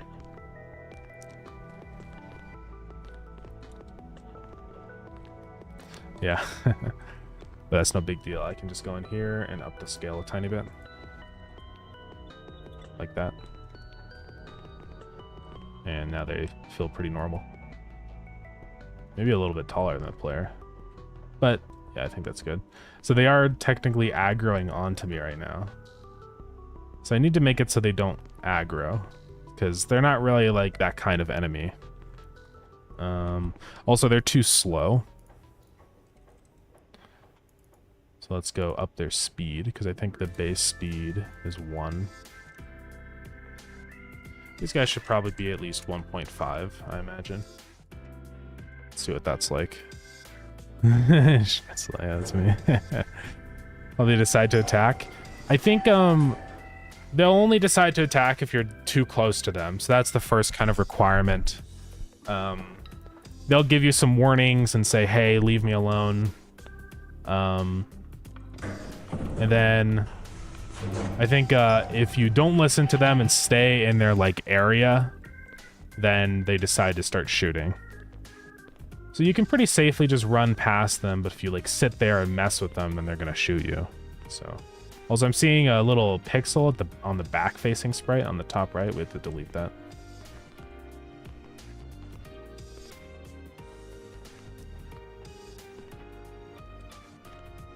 Yeah, this should work. They're gonna not be so active unlike areas. Like I think they're gonna mainly kind of stay in one spot and maybe decide to move around every once in a while, but I don't want them to be moving constantly. We get along fine with Ares? It's a good question. I am not sure. Potentially, I could change Ares so that he can target other entities. It would be kind of cool. Yeah, it's hard to say. I think for now, Ares will probably leave them alone, but I would like to see some more dynamic world stuff in the future like that. It'd be cool. I guess we'll need basically like a faction system, right? Of like what faction are entities a part of and stuff, right? That way we can determine who attacks who.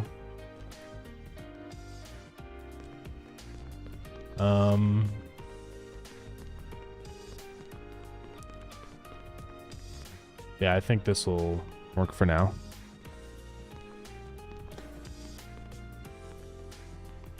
Yeah, no, I totally get that. Yeah, it seems odd that they don't get attacked, but then you do, since they're also humans. So yeah, I think we'll probably definitely add that eventually. It's just kind of a matter of like, well, I gotta spend all the time to get that system ready. For now, I'll just not do that, but then I imagine eventually we will. It'd be cool. Yeah, I guess the other thing is I don't know how often these guys are going to be in the same level as Ares spawning, but I don't know. As long as they don't steal my elevator, we can share the floor, yeah.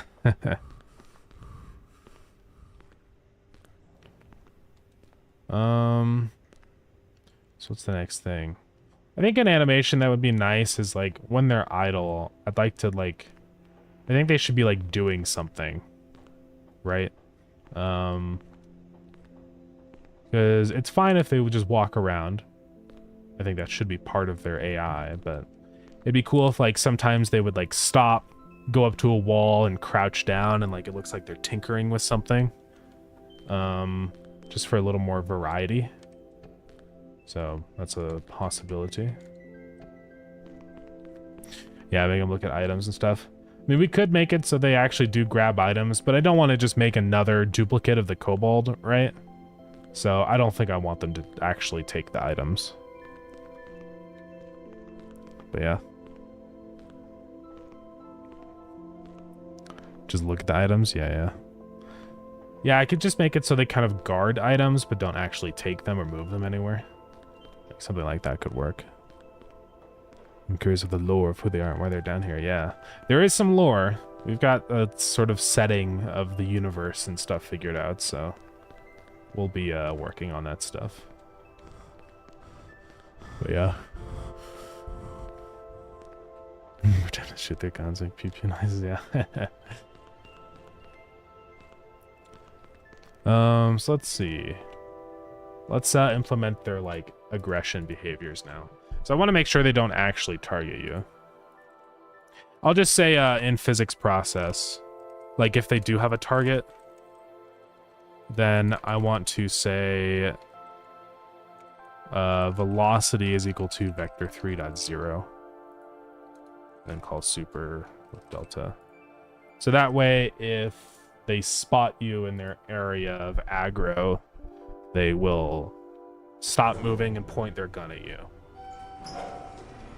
Do I plan on eventually adding doors? I would like to. I think it'd just be fun for some more variety around the maze. I think always like little kind of semi-puzzle stuff like that is nice. Little like mini objectives inside of the maze of like, okay, I want to get through that door. You got to figure out how, you know. So that would be nice for sure. I could definitely see doing that. Their velocity did not get set to 0, huh? They're still moving toward me. Why is that? Let's look at the way that they're doing everything in here. Oh, it's because move and slide happens there. So we have to run this. I can say velocity override is equal to 0, and then that will work.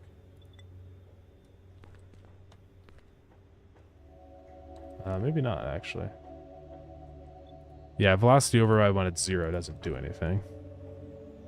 I could just set it to something extremely tiny.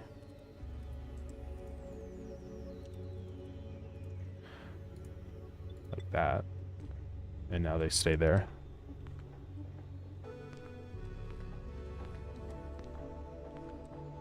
Now when I'm unaggroed. Hold on. Unaggroed. Oh yeah, they don't reset their velocity. Hold on.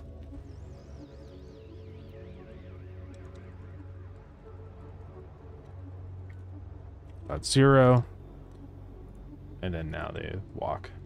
Then if I go in their range, they stop and they look at me. I'm going to set their velocity to the opposite. Nah, because I'll set it to going toward the player very slowly. Just kind of how Ares does when he does his charge up stuff. Because what I say in here, I set the velocity override to charge direction. It's pretty easy to calculate. We just do this. We say target dir is that. Global position of direction to that. Then we say velocity override is that. Set it to target direction times 0.1. 0.01. So now they'll be pointing toward the player, hopefully. Maybe 0.001 is too much. Oh, they're walking. 0.005.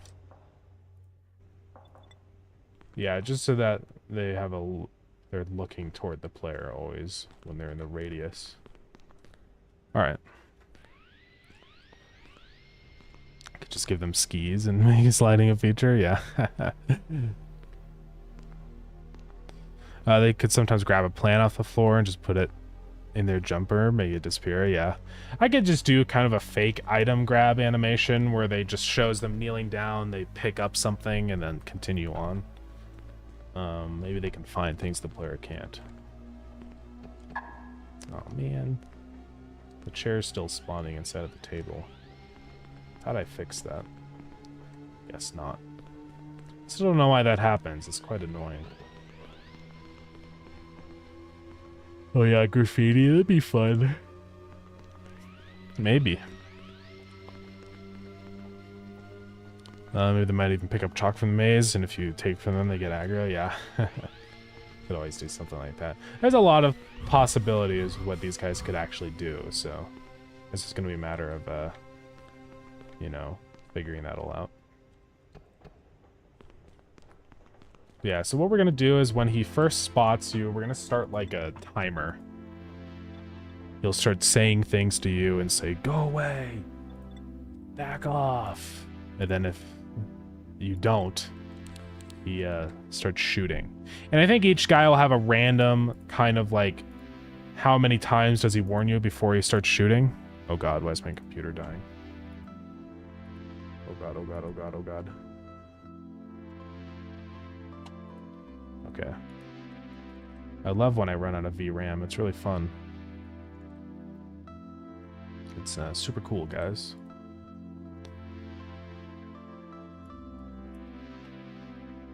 It wasn't VRAM this time. I wonder what happened. Interesting. Maybe that was that bug you were talking about, K-Mac. I need to be on the lookout for that.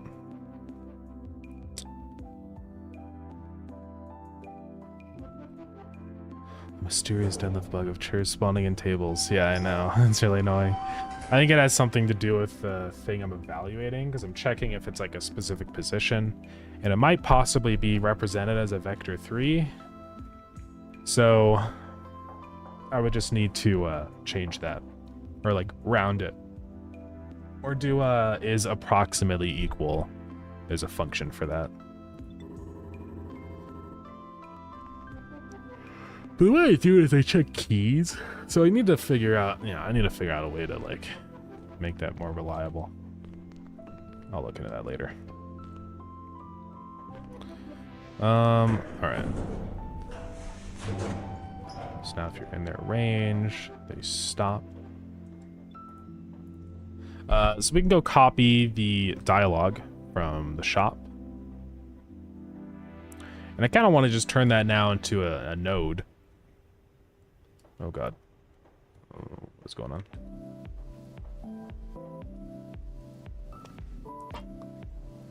So let's see. Shopkeeper.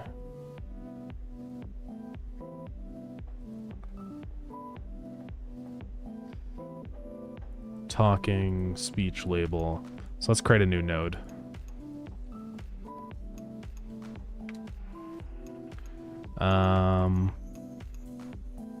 Call it dialogue. And then we'll add all the stuff in there. Speech label, the talking. Actually, I think that's everything. Don't need any of this other stuff in there. And then we'll save this as a separate scene, probably. And then let's create another function. This speak function really should be inside of the dialogue. So let's give this a script. Dialogue. Function speak.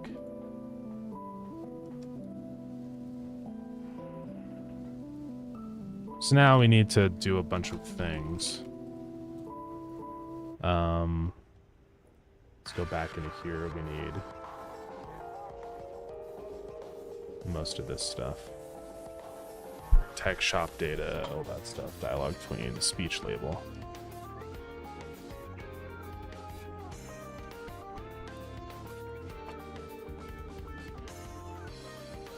So put that in there.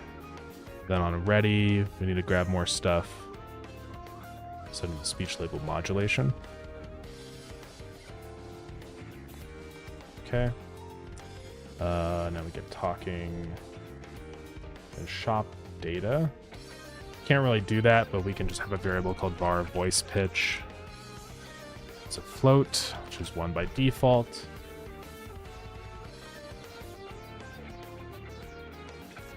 And then, oops.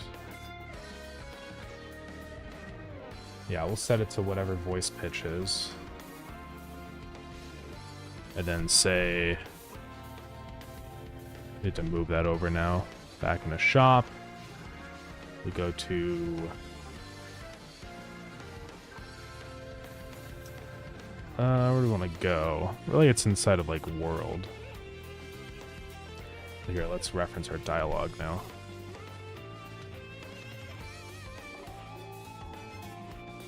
So node 3D.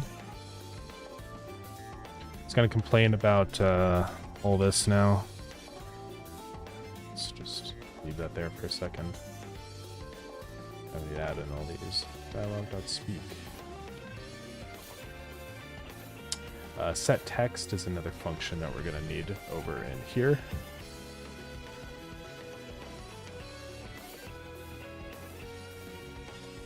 Then we need dialogue tween. Let's type tween. And that should work, hopefully. And talking. Let's assign the speech label. Boom. Let's also assign the speech player. This is type of audio player 3D. Talking as the speech player. Place all this with that. So this should work now. It's just a universal thing that I can use wherever I want. Make that an int. And then value, I think should be an int.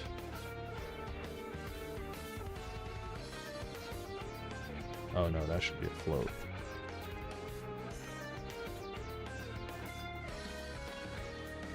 And then this needs to be round eye.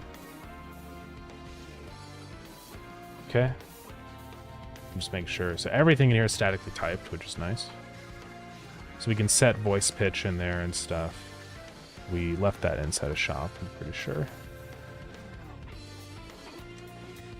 So we have a reference to the dialogue node now. We can just be like, bam, dialogue node. Then let's go back into world, and whenever I do like setup shop, set shop, toggle shop, I just want to say, you know, set the stuff here.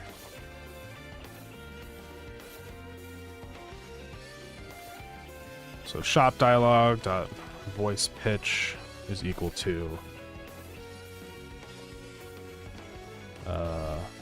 shop.shopdata.get voice pitch. Alrighty, so I think that should be everything.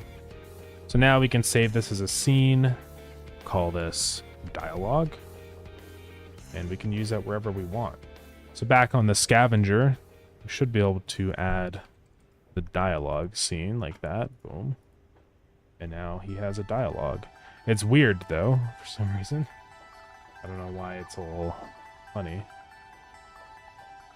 Let's keep all this at position 0.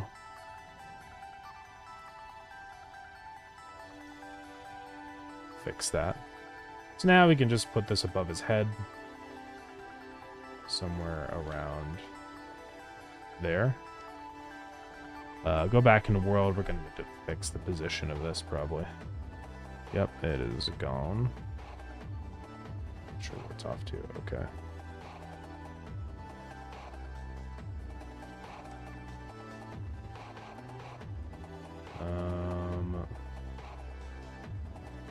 I think close. Here, let's set it to the same position as the shopkeeper. We'll copy value. Oh god. Whoa. And now go to the dialogue node. And paste the transform. Now we just raise it up. Something like that, I imagine, is good. Sure. So now the scavenger can say stuff to the player. So we're going to be checking if they are aggroed, and then we can say like var aggro timer or something. Is like 5 seconds. So if we have an attack target, we say aggro timer minus equals delta. Otherwise, aggro timer will reset back to 5 seconds.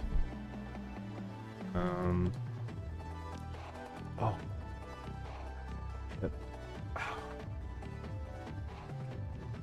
Okay.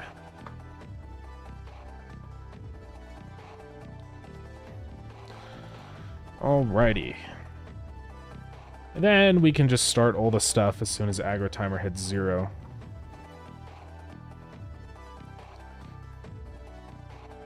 We can have another variable var initial aggro. Let's type bool. Will be false. Let's actually say that's true. So if initial aggro, we say initial aggro is back to false. And this is where we can call our speak function.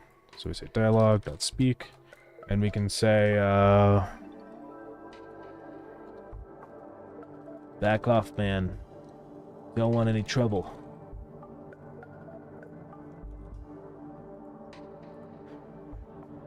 So let's see if that works.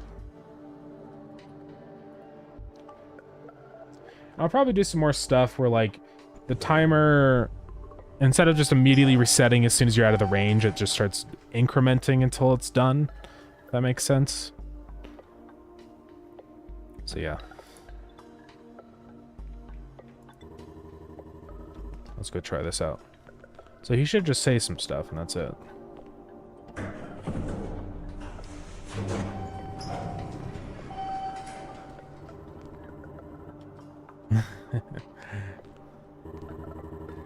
Yeah, it works for the most part.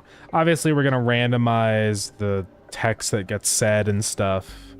Which is gonna be a big thing. And yeah, do all the animations and stuff and make them actually start shooting.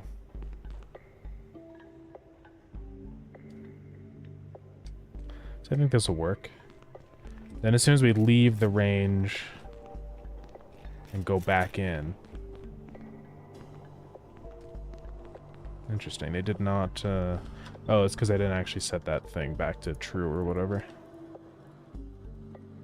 Set that back to true. Okay. So then as soon as we're out of time here, so let's also play an animation. We're gonna say auto animation is set to false. Then we're also gonna say sprite dot, is it not sprite? Oh, it is. I don't know, I can't call play, whatever, it doesn't matter. So we are gonna play... We're gonna get our animation type.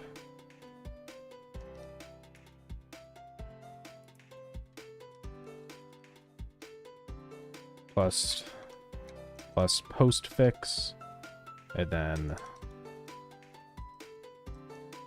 prefix.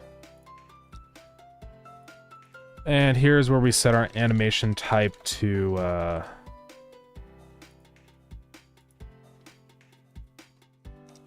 threaten. Then we're going to connect up a signal here, which here's we already do. Animation looped. Say animation finished. Then we set this instead of threaten to defense. And I think sounds are really going to help sell this too, so we'll do that eventually.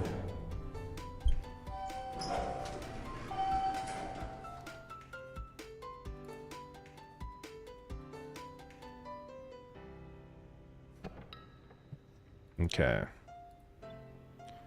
Now let's get in.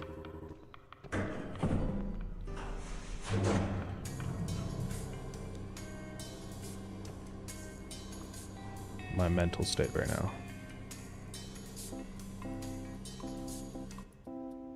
Oh. So he's still walking for some reason. Must have failed to play the animation. There's no animation with the name Zero Threaten. I'm adding the postfix.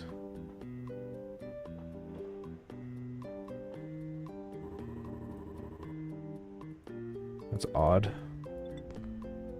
Oh, for the other guys it worked. I think it might be because he immediately did his thing before the auto animation stuff had a chance. It's possible.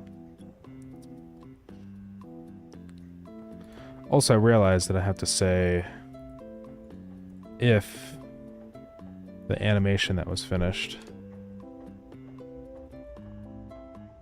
was equal to, or I guess we say animation type, threaten, then we do defense.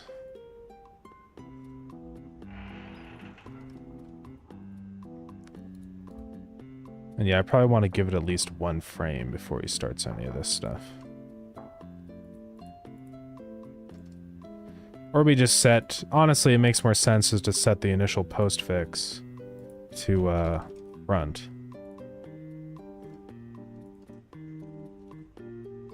Because that's what it should be anyways. Okay, so let's try this again.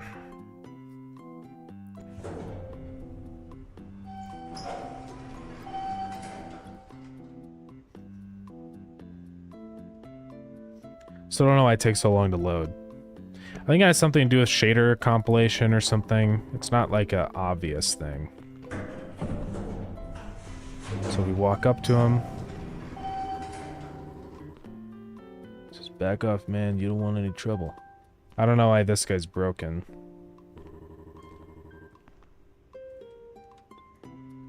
Oh, it's probably because I didn't set it purposely to... Yeah, because he's still in side mode. I realized I don't actually have to do this velocity override. Well, I can, but I'm just going to set it to an extremely low value.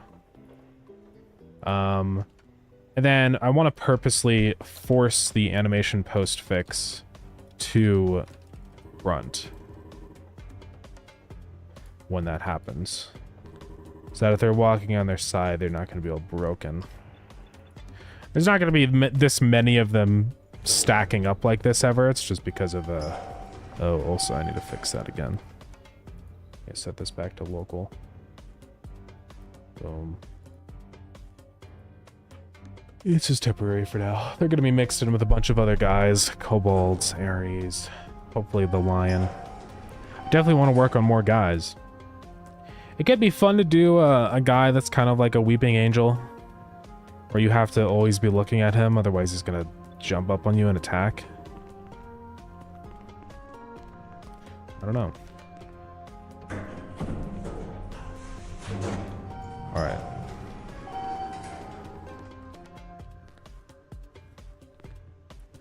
So there we go. Yeah, he pulls the gun out and he's like, hey man. Hey man. Back off, man. I don't know why he's not finishing or like playing the next animation. Because what should happen is it says sprite play, right? If initial aggro. And then as soon as that animation is done, it should start. Oh, I don't replay the animation. That's why it doesn't work. Okay, let's unaggro. Let me get out of here. I can hide for a minute. Okay, so now if I walk up to him, he does that, and they're not going to the idle. I don't know why.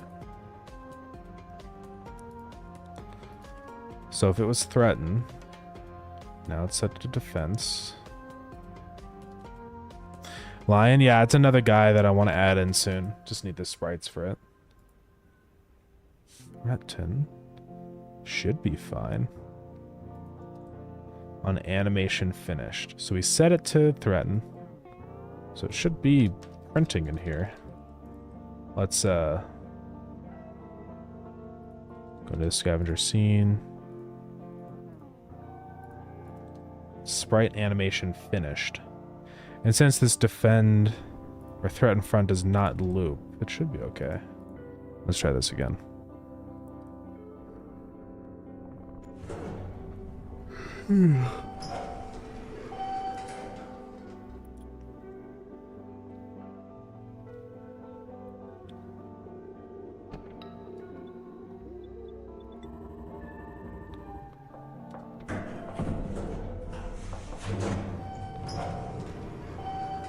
Why does he just not do it? It's really strange.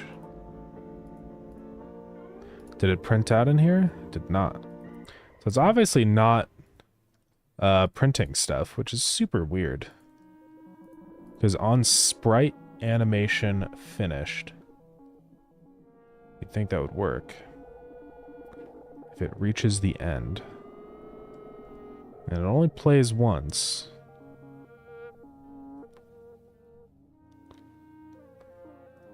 So why is this not working? Animation type threaten.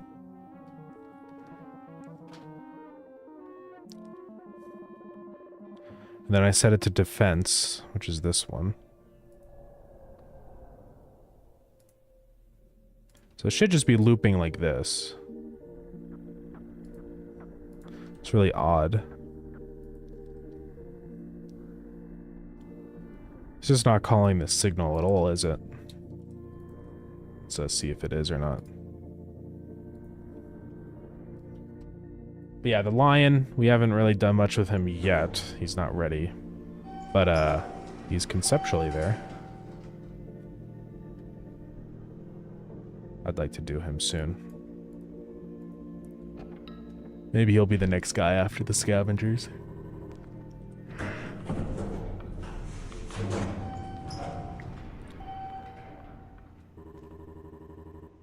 Okay, so it is calling the signal. This is super weird. Let's print out whatever animation type is. It's saying that it's idle for some reason, which doesn't make any sense. I mean, I'm setting auto animation to false.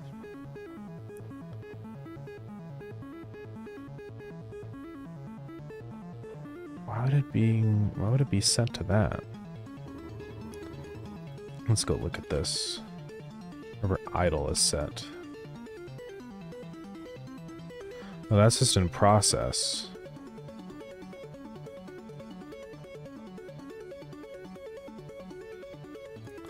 Oh, okay.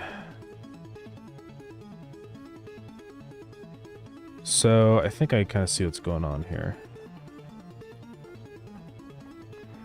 It's just setting it back to here.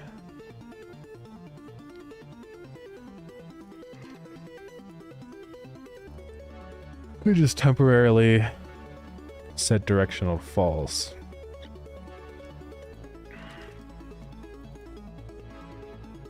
And set it back to true down here.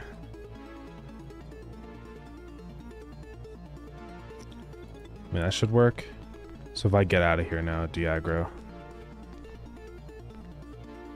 Let's try it again. There we go. So it's just that the auto stuff was still going. And yeah, like another variable for that. I want one that's just for stopping the animation and the other one for actually processing the animation state. So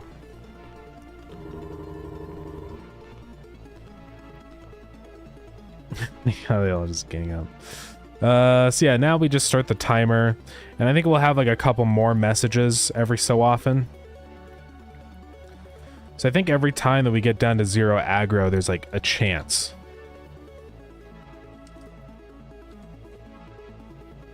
Attempt attack. I always want there to be a bit of unpredictability because I think it's just too easy then if you know immediately, like, okay, this guy will give me 3 warnings every single time because they're all different people. Maybe some of them won't even say the initial line, you know?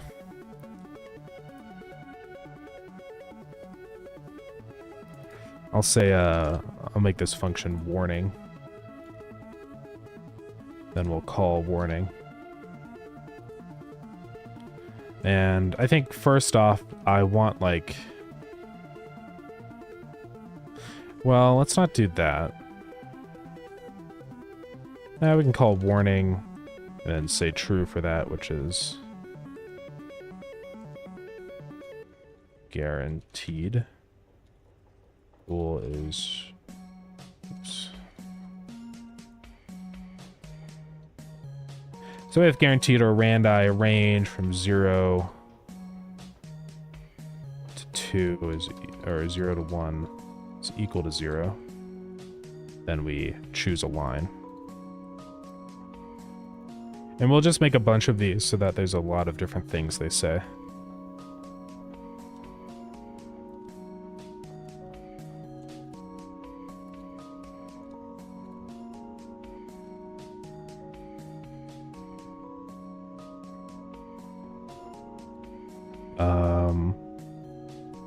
I'll just say, I'll hurt you. Then choose warnings dot pick random.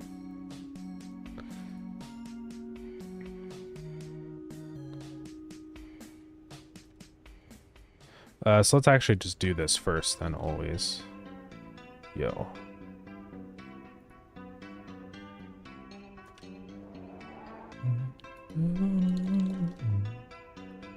And I'll say this will be initial warnings.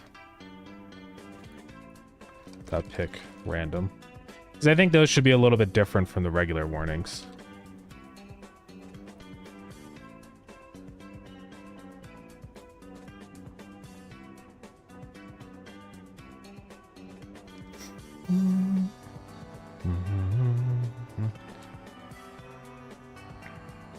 Stay away. I don't want any trouble. No, I already said that. Back off, man. You don't want any trouble. Stay away. I mean it.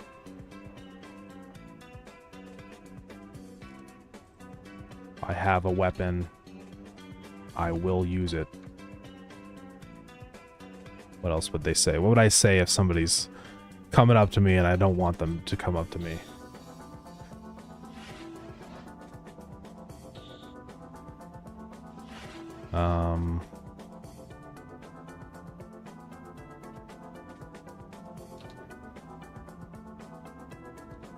Take a step back now.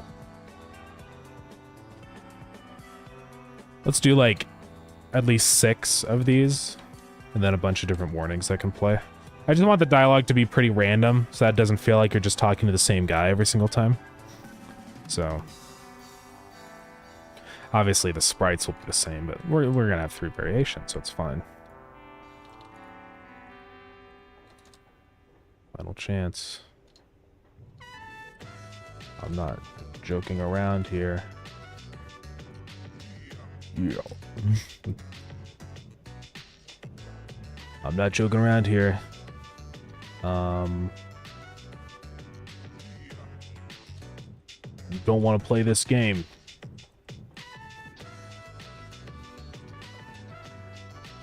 That's another thing I would say. It's like a warning.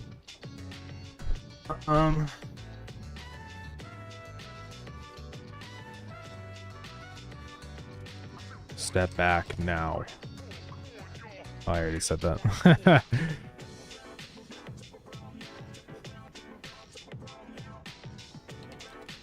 I'm serious. No, let's do that one.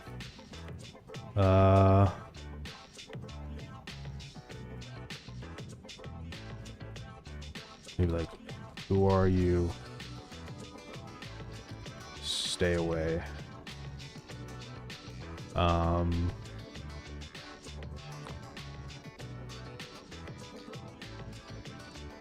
What else?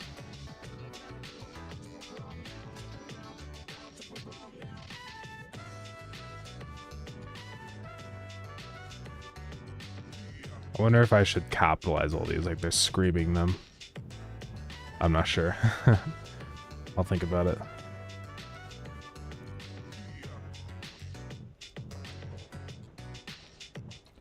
I don't want anything to do with you. Alright. So after they do their initial thing, they're going to have like a chance-based thing, right? So we subtract the timer. If aggro timer is less than or equal to 0. Also, I'm going to randomize what aggro timer is. So we're going to say aggro timer is randef range from like 3 seconds. Let's say 2 seconds to 6 seconds.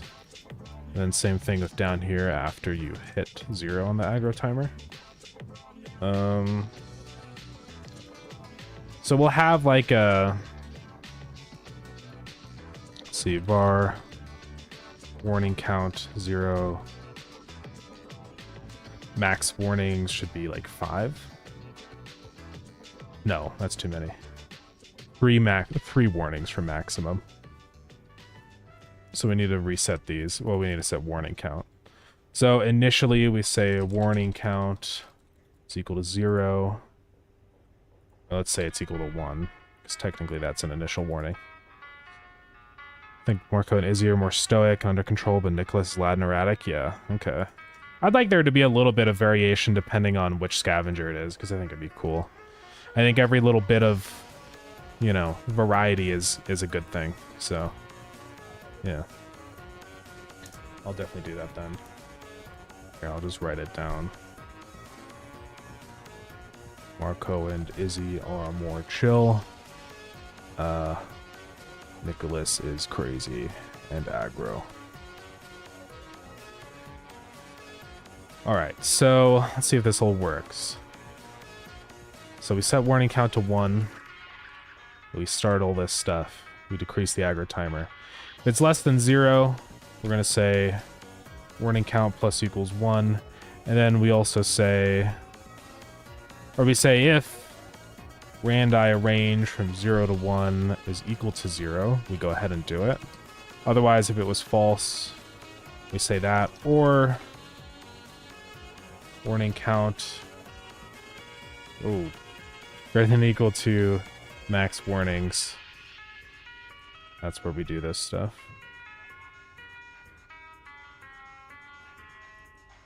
So this is actually start firing. And this is another warning. So in this one, we're going to say run warning.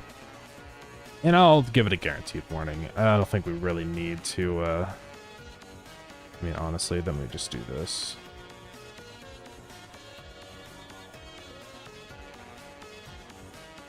Because we're already saying dialogue speak anyways. It's just easier. Alright. So you go into their range. Oops. They give you an initial warning. Hey man, back off. So I'm going to say elif timer is less greater than or equal to... Oh, and over here it should be random.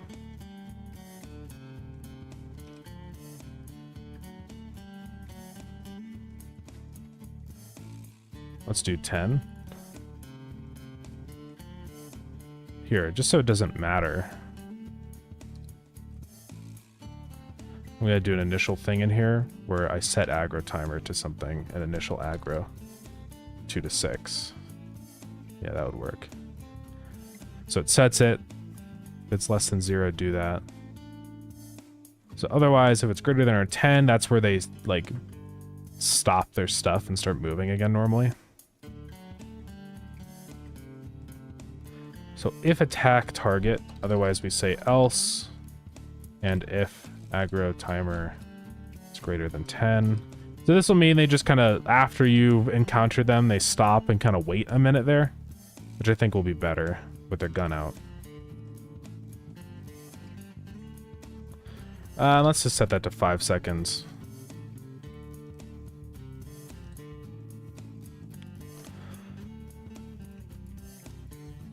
All right, let's try this.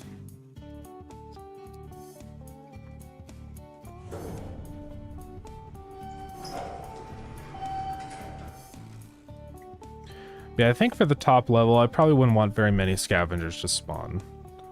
Like, probably literally like a maximum of like 3. Is it the kind of thing, I know you gave them names, do you want always one of each to spawn?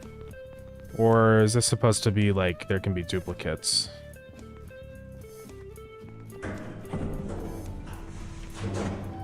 Okay, so I go up. Oh. Initial warnings to pick random. Oh, I didn't do a parenthesis.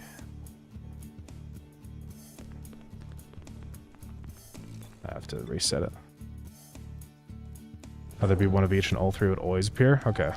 Yeah, I can do that. I want to add like a thing onto enemy spawning, so certain enemies are like one shot, so they can only spawn one time. So I'll probably do something like that then.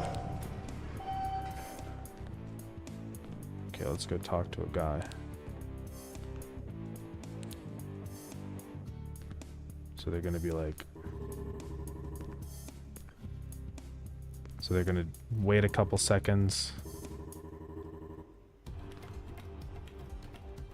And then they both are in their firing state now. Did get some errors in here. What's going on? It's nothing. He's still yapping. Oh, there's 2 new guys. I was wondering. Okay, this should work. That's the only thing, is that since they move around, sometimes they might all group up like this, but I think that's not going to happen very often. Just because I think they're going to probably be a little more static. Like these guys specifically, compared to something like Ares. I want them to sort of stay in the same spot for a while. Okay, those guys are just still aggroed. Also want to make sure that they don't start talking to you if you are around the corner, because that seems a little silly. So we need to add another raycast. I'm actually going to make this a thing, which is whether they can see through walls or not.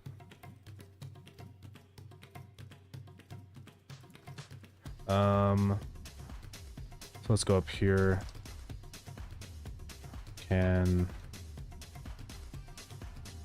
let's see, like X-ray. Can aggro through walls. I'll just say true, because I think it'd be a good thing for Ares anyways. Sounds like they don't want to shoot you, but they have no choice or something. I mean, that's kind of the vibe. If you were exploring and you're in a dark, scary place and there's like a random guy that walked up to you, I'd be pretty threatened. But I know what you mean. I could we'll be tweaking all this stuff, the dialogue and how they aggro and stuff. So let's go into entity. Then I'm going to save our require raycast. Let me do that at the beginning here. So we say require raycast as entity data.get. Can aggro through walls. False. So now we're going to say if require raycast, we're going to spawn in a raycast. We're going to say raycast 3D dot new, add child, raycast. That's honestly pretty much it. I mean, is there any weird settings we have to enable on a raycast? I don't think so.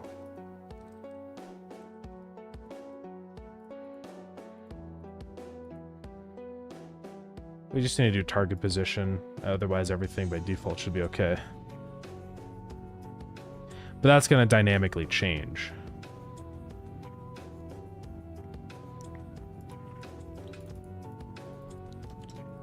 So I'll say up here var raycast. It's a type of raycast 3D. Raycast is that. So now let's go to physics process. I'm just going to say if require raycast, then we'll say raycast.target position is equal to global.player global position. And then say raycast.toLocal that position. And also if the player is valid.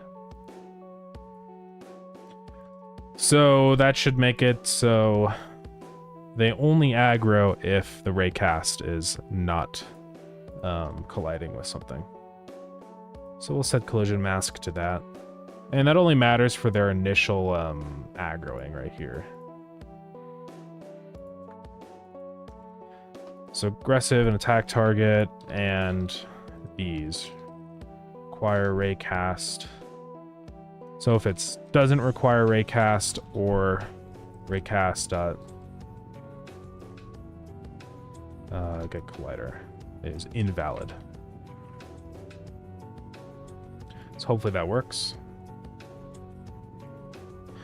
So let's go ahead and enable visible collision shapes. Try this out. I don't know if it's going to be colliding with the ground that the player's on. That might kind of be a problem. So I might make it so they aggro to just a little bit above the player. Or like, you know, the raycast goes to a little bit above. So let's do that.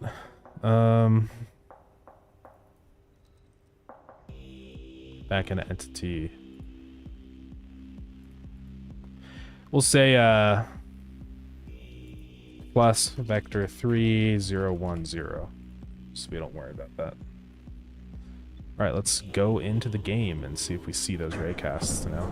We should just see a bunch of raycasts, yeah, extending to us, which we do. So these guys now are checking if they have line of sight to us. So this guy only aggroed once he had line of sight. Same with this guy. And as you can see, this guy had it from further away because he's down the hall. So it's a really simple change, but I think it's going to be a good idea because otherwise, you know, they're just going to start aggroing. Like, I might be here and they might be in a different hallway and then they start aggroing onto me and it's like, what? You know, that shouldn't happen. I'm also going to do another thing now too, just to optimize this further. I'm already checking if the player's within their initial, like, range. So this variable right here is essentially their aggro range.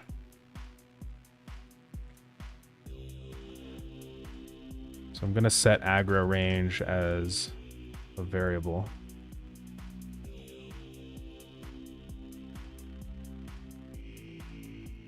And this one will say aggro range times 2.5. So let's see, if our aggro range was 8, what is 2.5? 20? That should be okay. And then the thing is too, I don't even need to bother doing that stuff if none of this is true. So we can just do this. Then we say if require raycast.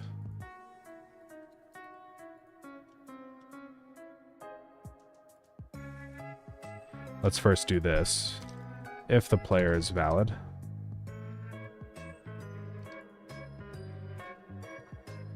Okay. Let's go define aggro range. 8 is a good default.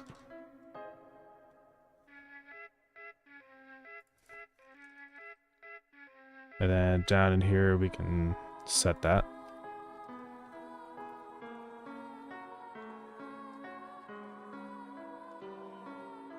Eight by default.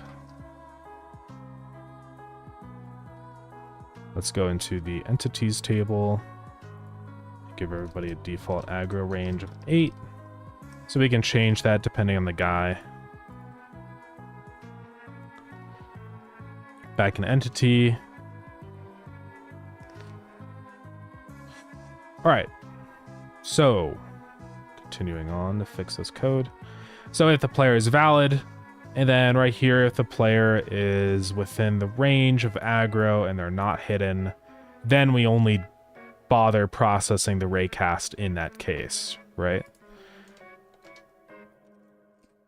Because then otherwise we can just say here, raycast.enabled is false. So it's just a little performance optimization, right? And then we re-enable it there.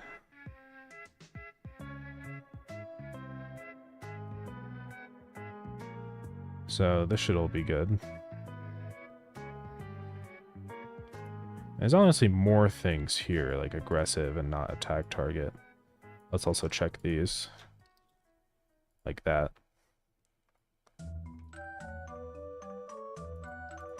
Okay, so if they're an aggressive entity and they don't have an attack target, if distance to the player is close enough, then we start doing our raycasting. So we do all that stuff. Get the target position.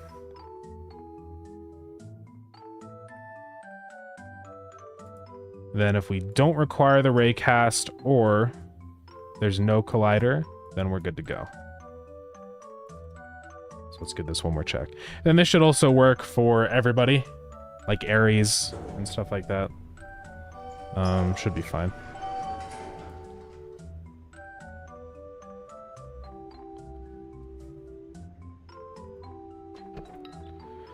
And then we just need to make it so they don't like walk around as much. I kind of want to do like a early path end thing. Because right now what they do is they walk until they find, like, until they go all the way across the maze. And sometimes it's just too far. So I'd like there a chance, like like a maximum travel time or something, right? So yeah, at this point he would be shooting me. I don't know why these guys are aggroing on me, because they should be using the raycast.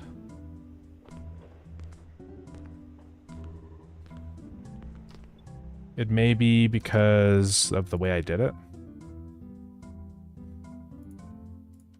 Because I think I said can aggro through walls,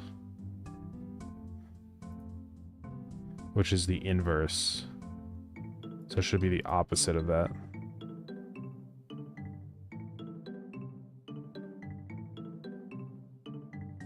Yeah, that's why. Let's try this again.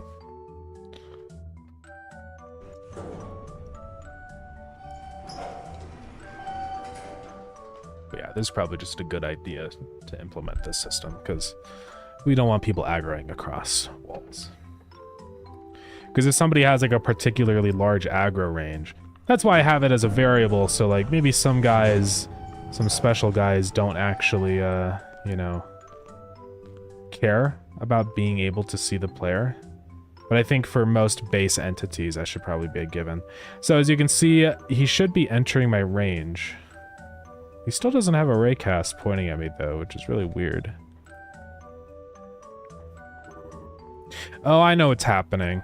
It's because he only does it for like one frame. So we just need to fix that. What we need to do is go down here. When we add this raycast, say dot enabled is false, and only update the raycast when we actually need to. So we can go back down to physics process, get rid of that, and then just say right here raycast dot force raycast update. Because what was happening before is it didn't have time to actually find a collider in the same frame, because it'll just happen like instantly. So this should work now. Because it takes one frame, like when you enable a physics object, to actually calculate. So if we just do a force calculation right on that physics frame, then everything should be fine. So here, as he walks closer, I don't know why he's still aggroing me. That's kind of strange. Yeah, something's not right. Let's see if they're actually creating the raycast. I'm gonna print whatever raycast is.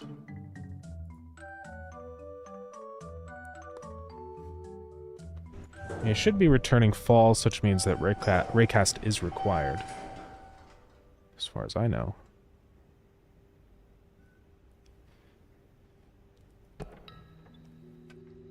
Let's try this again.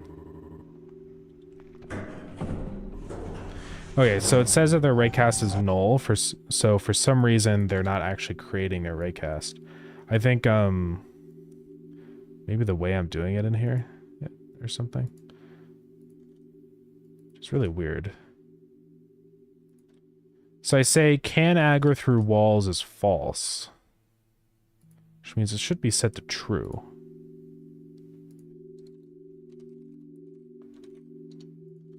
Unless for some reason there's a set differently. Oh. I set that to true for some reason. I don't know why. Okay. Whoops. Let's try this again.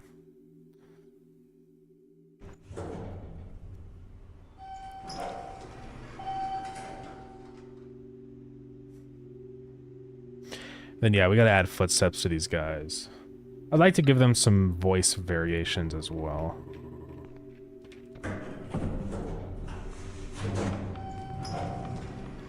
Okay, this guy's coming over. We should see a raycast start spawning in or whatever. Or at least he won't aggro until he's right up to us. Yeah. So I think it's working. There's 2 more guys coming, so if I just wait here... They're only going to aggro right here once they actually see us. So yeah, I think this is good too, because I like that thing of like, you turn a corner and they're right there, and all of a sudden they're like locked on, like, whoa. So that's good. I don't want them to start aggroing on you before you turn the corner, because that would be kind of odd. It should only be once they actually see you. For most entities, there's going to be some more anomalous ones in the future that might not be so, you know... constrained by the limitations of physics, let's say. But yeah. Anyways, let's make them actually shoot you now. So, shouldn't be that bad. We're gonna just do some sounds and then just make the player take damage. Since they're doing like a check, the raycast now, we know that if they're about to shoot you, then they have to be, you have to be actually in range. So... we're just going to go right in here and actually start firing. But I am actually going to redo the raycast just to absolutely make sure. So we're going to say raycast.force raycast update. Then if raycast.get collider.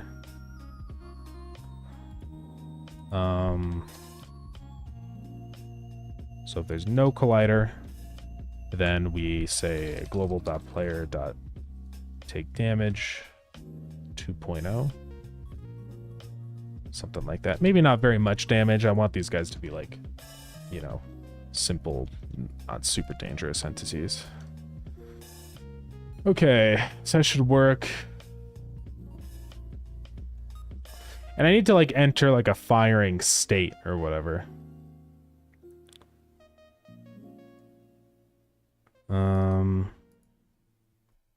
So I might add a timer to these guys. Make them fire every 1 second. just call this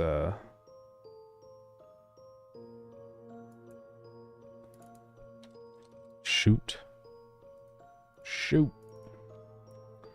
And then now in here, this is where we play the shooting animation. Because we have idle attack front right here.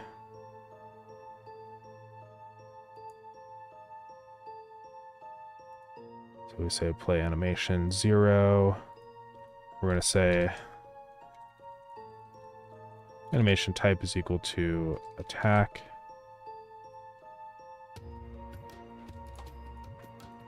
Then on this, I want to say if attacking.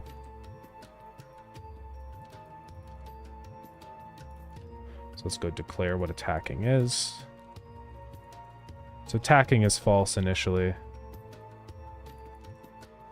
Then down in here, when they first start their initial stuff, they aggro. So here we say attacking is true.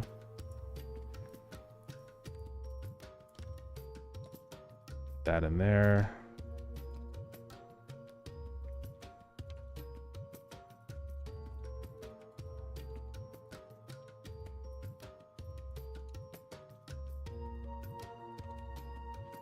Not attacking, return. Let's just do this. It's easier this way. Alright, so we play the animation, the player takes damage, and this is where we do our gunshot noise and everything. And yeah.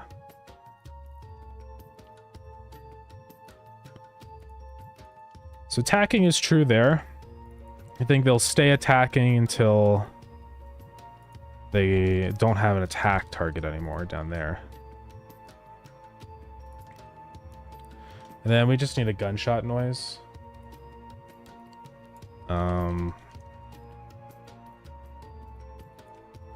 Gun. Cocking gun. Okay. First, grave common 0. Gunshot. Here we go. Let's turn down desktop audio a lot because these are going to be loud.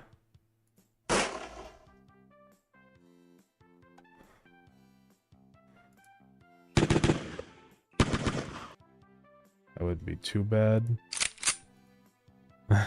Should be. I could add in like a reload sound in there too. Black powder.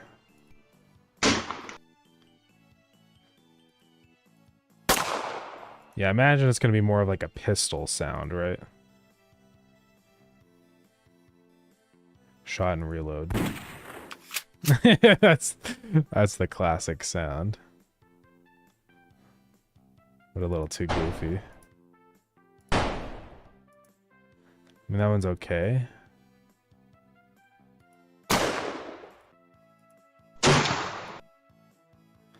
I don't mind that one because it's synthesized, so it sounds nice. Sometimes when people like record them for real, it, you know. Yeah, sure. Let's do this one, and then we just need a reload sound. Which we need like a pistol reload, yeah. I'll just do that one. Well, pistols don't reload, I guess, so we won't do that.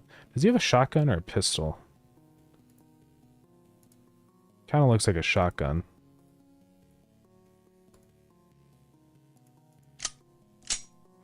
We'll just do this one then.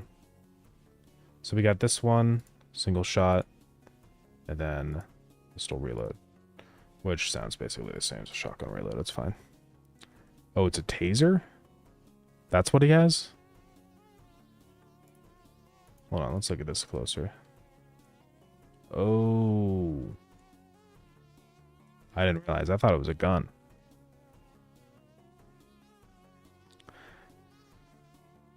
So he's not going to be shooting you from far away then. Are all of these guys melee? Let's go look at the other guy.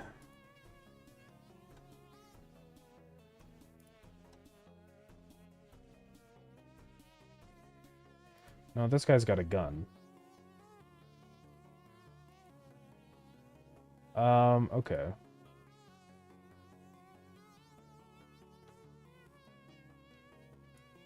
That's fine. I can do 2 different setups. So I'll just on the attack timeout. So let's call this attack then instead.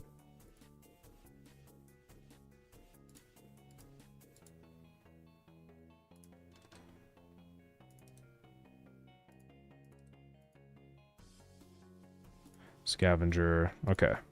So we'll have 2 different kinds of attacks then. One for melee, one for distance. As he has a gun, but since you have to be close, she's functionally similar enough. Yeah, that's fair. I would like a ranged attack though. I think it'd be nice just to be like to get the player away from them. So we can say attack type. And then enum, attack types, melee, ranged. So attack type will depend on what this is.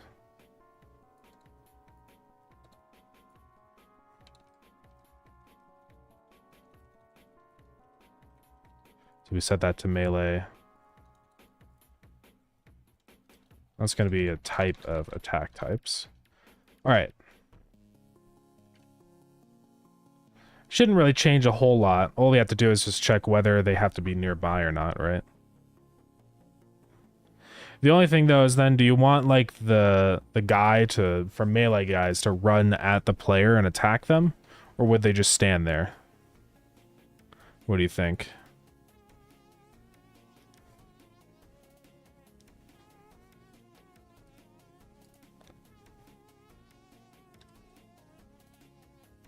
Let's see, let's get an attack audio player. I'll rename that to attack timer.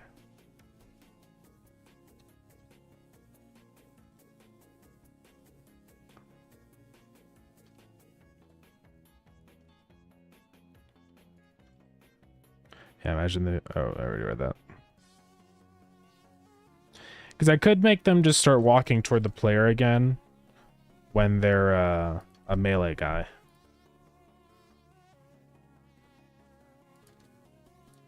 Wouldn't want them to be like way too fast, but fast enough.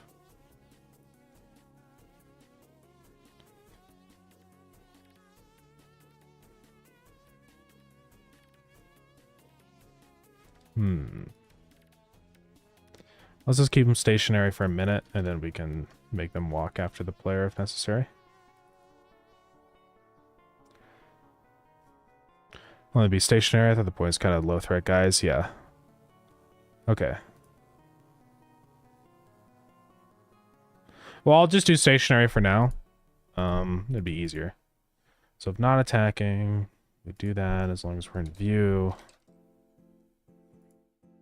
So if attack type is equal to attack types dot melee, we do that. Else, we do the other one. So regardless, we're going to set the animation type to attack, do that. Well, actually, that's not true. Only if we're in range. I think we could make this work. So we can say var in range is equal to either our attack type is melee or attack type is ranged and global dot global position dot distance to attack target dot global position is less than aggro range. Okay.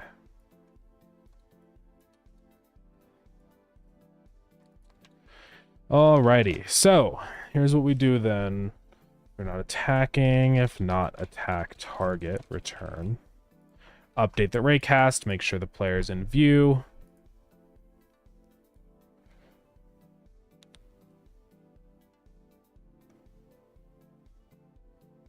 Let's see, I guess... Actually, I need to inverse this.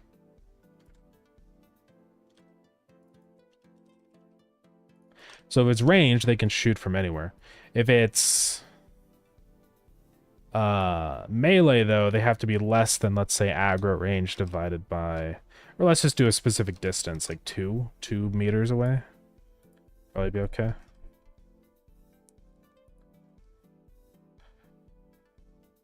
And then, if not in range, we're going to return. So they don't actually do anything. It's easier to calculate that, so let's do that. So they attack, the player takes damage, they do the animation, and play the sound. Alright, so now we can change the thing. So attack dot streams equal to preload. And we can go get a sound for a taser. Not a waste, though, because we'll use the gun sound anyways. Let's go find a taser.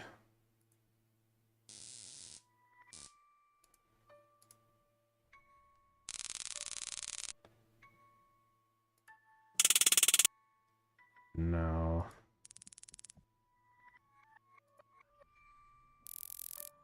Stun gun. I like the sound of that one more. Question, though, is it Creative Commons 0? Yeah, it is. Not a taser for the player, but for the guy. Yeah. Let's open up DaVinci.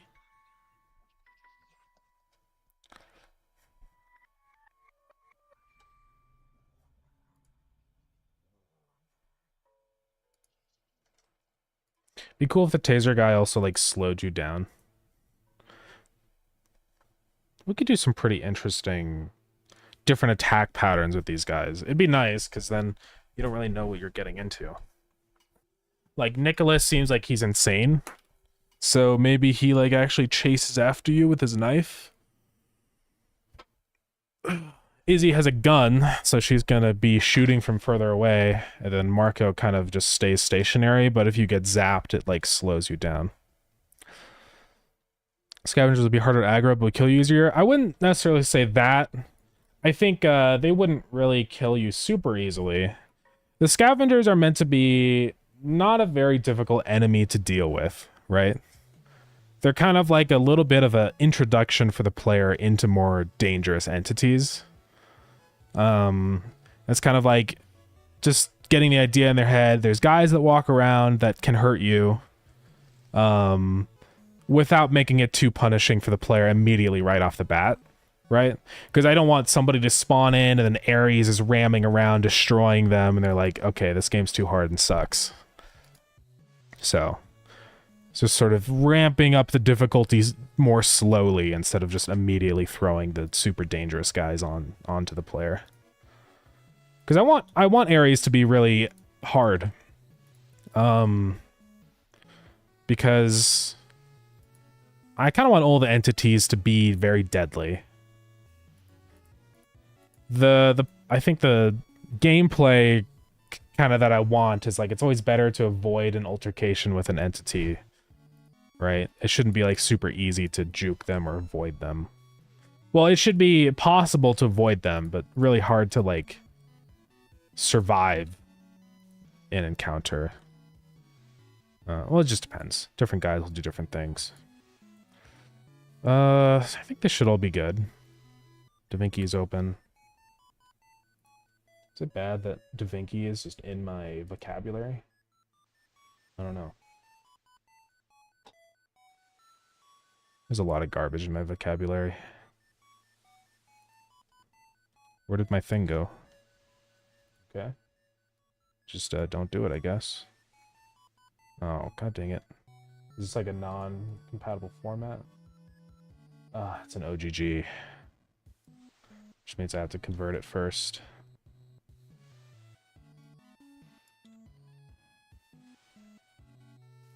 Let's go OGG to OGG to WAV. Ares allowed to double attack, hit a wall, daze, and then charge you again. What do you mean by double attack? Like, you're just saying continually attack you, like after he does his daze? Let's go get the stun gun sound. Oh, wasn't that one? It's the machine gun. Convert.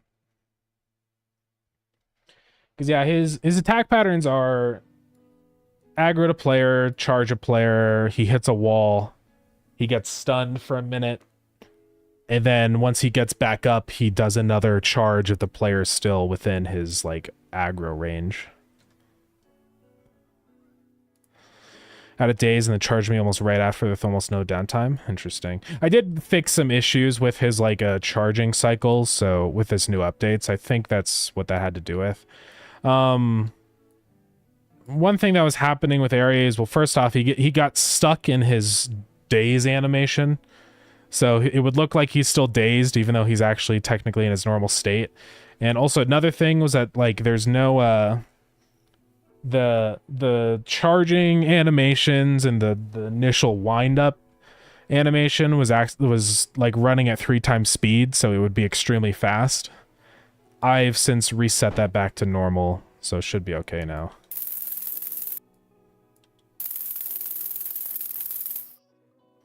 Here, I don't want this to be such a long attack.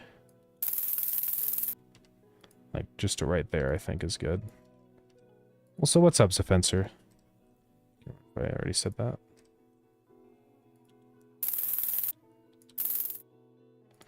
I want it to sound more evil and zappy. I want like a...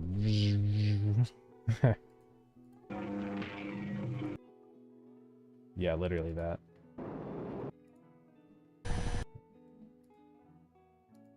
Card common 0, epic.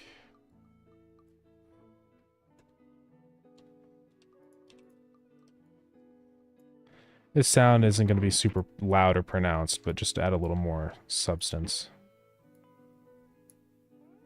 And really lower the volume on this.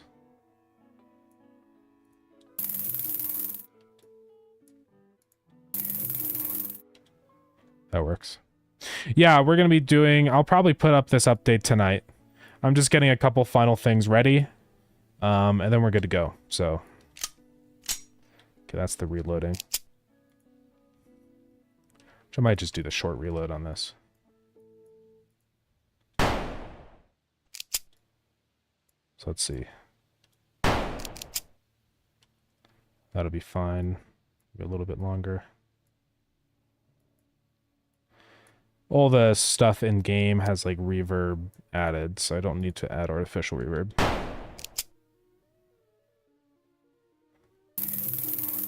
We got the stun gun. Alright, those two sounds work. Then I'll worry about the other guy later. He's a little bit more advanced to add in because I kind of want him to chase the player, so I'll have to do some different like pathfinding stuff with that. That's fine, we'll do that another time. I at least want to get the ranged guy and the taser guy in. So let's call this pistol shoot. Go pick this spot. DaVinci export. No video. Audio. Wave. Linear. PCM. Add to render. Now do this one. Which is the taser zap. Is it actually an S or a Z? I don't really know. It's an S. Excuse me. But yeah, this next update's going to be a pretty big one. It's got a lot of new changes, so I would like to get the crafting stuff implemented, but I don't know. We'll see about that. Maybe we can do that right after. I mean, we still got a little bit of time. We've been going for 3 hours. We got 1 more hour. So maybe. Let's run this to convert. Okay, now we go over to effects, get taser zap and pistol shoot and pop them in. So then we're just going to swap out which one gets set as the stream. For now, we just do the taser because I just want to make sure this one is working first. Can I decompile the game? Want to try and play around with lighting, visual effects? Yeah, you're totally welcome to. I think with this game, I'm probably going to like once we're sort of into actual release time, make it open source, or at least closer to release, because I think it'd be fun. And like, I'm not super worried about this one in terms of like it getting replicated or whatever. I don't really care. I don't think it's going to be that big of a deal. I mean, I still own the copyright, so it's like, yeah, just don't, you know, people can look at the code, but don't like re-export the project and sell it, because that is illegal. But yeah. Otherwise, I think we're good here. Let's also, I guess, add this on here too. So it sets the animation prefix, sets the attack sound. So this should work. They still need like better footstep sounds and stuff, but we can always do that later. Okay, let's just go see if this works. Enemy for stream is big. Yeah, I mean, we got this done pretty quick, honestly. On top of getting the chalk stuff like finalized too, so honestly, not bad. It was a pretty quick turnaround. And they're pretty much ready to go. See, this is the nice thing. You hit, like, once you get the base systems in for entities and stuff like this, you almost start to hit, like, a little bit of a critical mass where adding in another one is a lot easier. So, I've definitely felt that with Starground, where I'm like, okay, it's, like, so much easier to... Because now we have all these different behaviors I've already programmed. I can kind of, like, duplicate and mix and match different behaviors and stuff. You could probably do some kind of really neat, like, modular AI system that way, where you have, like, you know, you could plug in different modules or whatever into their behaviors. It would be neat, but I don't know if it's really necessary for this scale of game, if I'm being honest. Except for chalk. Yeah, chalk's going to be fun. If you didn't see yet, Zefencer, you can now draw with chalk. So you can, like, mark off places you've already been, or, like, have a big arrow pointing to the elevator. I think it'll help a lot with navigation. Let's see if this works. And it should start zapping me.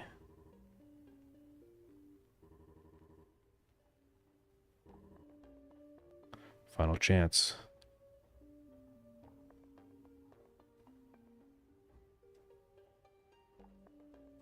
He's not actually doing it. Oh, it's because I didn't actually set this attack timer to start playing from the beginning. So I had to say auto start on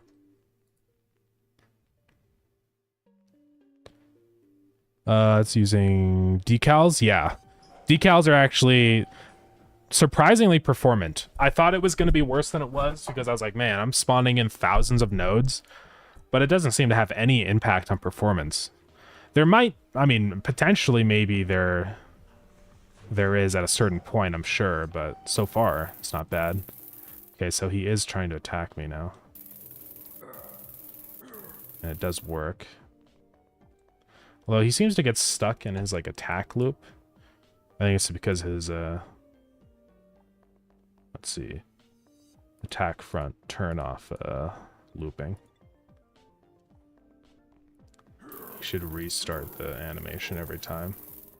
I'd like to do some kind of little zap effect that happens when he does that.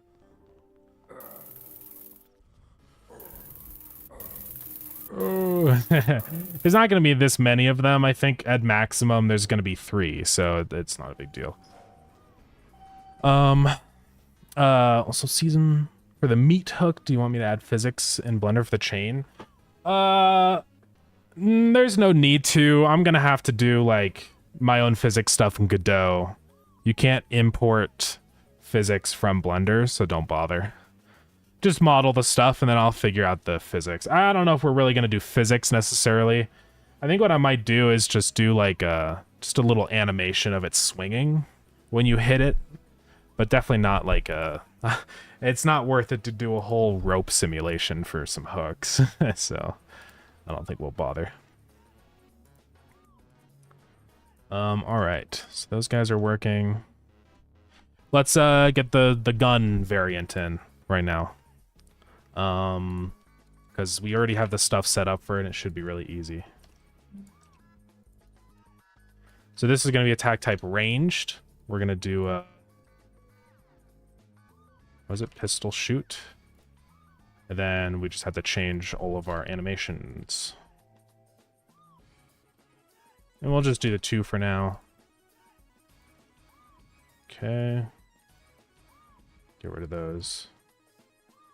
Otherwise, all this stuff should be pretty much the same. Just working on a simple chain. I have no idea how to do the hook. Oh, yeah.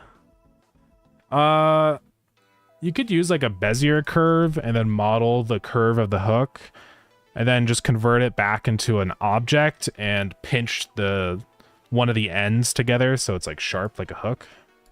That's probably what I would do. But don't worry about it. If you can't figure it out, I can work on that. Yeah, I do need to start adding all your models in. I'll be getting to that pretty soon. I'll be spending some more time on fleshing out environments. Also, when I decompile, do I need Godot Steam? Technically, right now, you don't need Godot Steam because I'm not using any Godot Steam specific functions. But, I mean, honestly, Spencer, if you want, I can just add you to the repository. Since, you know, you already have a GitHub account and stuff. If you want. I can just do that. It'll be easier. So you don't have to bother with a decompiling tool. Then you can see the comments and everything. There is a lot of mess in the code. But, you know, it's fine. Also, I haven't pushed any of these new changes, by the way. I'll do that in a minute. Also, my commits, be warned, are stupid and dumb. But I think I just go in here, right? And like collaborators. Oh.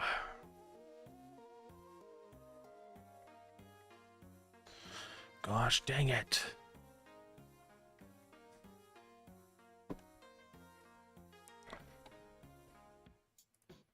Okay. Didn't know that Max is in there. Okay. What is it? Defensor. There you are. Alrighty, you should have access now. Let me know. But yeah, feel free to look through. I can push my changes here in just a minute. I'm just gonna get this next guy set up, and then we should be good to go. So we got all those with the idols. Gonna fork it so don't mess up something on yours? Yeah, no problem. So let's do all the other ones. I'm just gonna duplicate these. Where's the duplicate button? There it is. So this is attack front, but we're gonna change the 0 to a 1. Defense front. Change the 0 to a 1. Idle back. Change 0 to a 1. Idle front. Change 0 to a 1. Idle side. Believe it or not, guys, change 0 to a 1. Let's see, how many do we need? 1, 2, 3, 4, 5, 6, 7, 8, 9. 1, 2, 3, 4, 5. We need all the walking ones. Let's do that. Let's walk side, I think. Walk back. And walk front.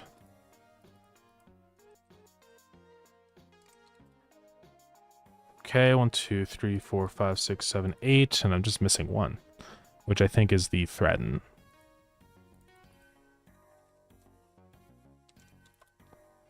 Let me see, 1, 2, 3, 4, 5, 6, 7, 8, 9. Okay, so now we just swap out all these sprites. That's 0 and then 1. I have to remember that. I haven't actually saved the sprites of the other character. Oh god. Let's go back and do that. So this is Izzy attack.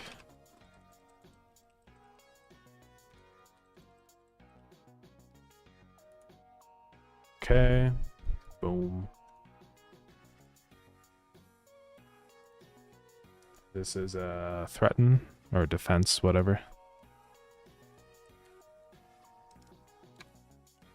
Defense idle. Might make a folder for all of these guys specifically.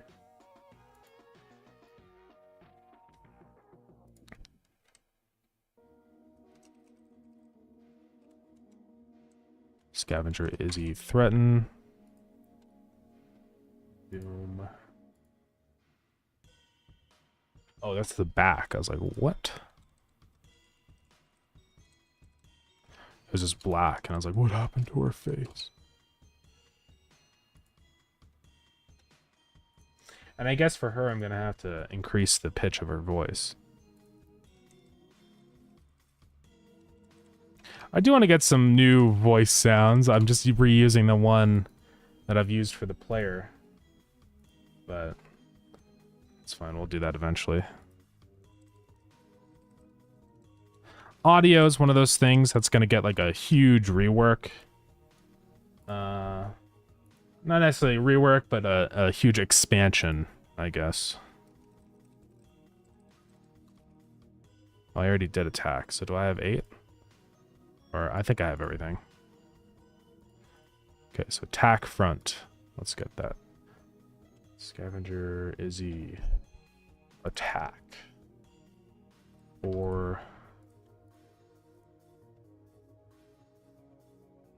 So now let's see what this looks like. Delete those two. Oh, what happened here? Oh, I guess it wasn't 4. 1, 2, 3, 4, 5. So now she fires. That works pretty well. Defense front. It's just a little idle. Snooze that ad. Defense idle. So she just stands there. Idle back. So these are going to be the walking animations. Walk back. This one. Idle front.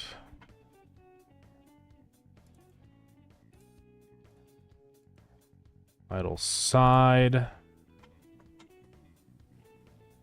Side. Threaten front, which is the initial pull of the gun. 2, 3, 4, 5, 6, 7. Ugh. So she goes.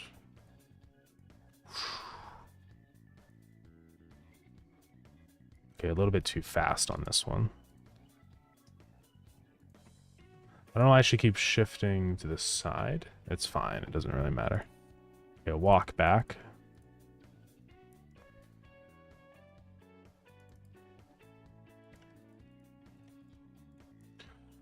That frame. Walk front. Walk front. Then walk side. The final one. So let's make sure these all look good. So attack front. She fires the gun, which needs to be a little faster, I think. Defense. Idle back. Which none of those are anything. Threaten front. Walk back. Walk front. Walk side. Okay. I think we're good to go. So hopefully this all works now. She should replace her shooting with the pistol sound or the attack sound, yeah. I might set a maximum volume on this just a little bit lower so it's not too loud. I also set that to world sound effects. So really the rest of it then is just minor stuff. I want to do that like idling stuff. Work on that.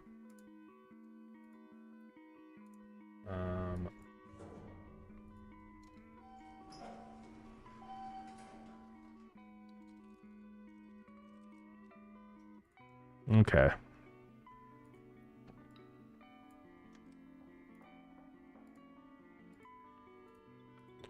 Let's load in.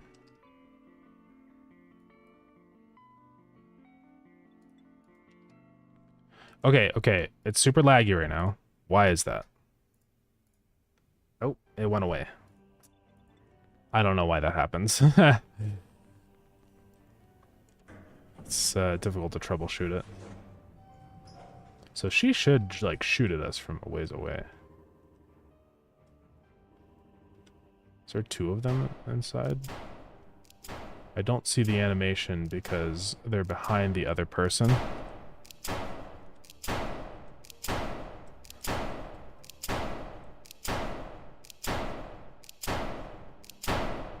So that timer is a little bit too fast for the shooting. I think it's also a good idea to randomize a little bit. So we're going to say for the ranged, set that attack timer dot wait time to be equal to 2 seconds instead. Let's try this out.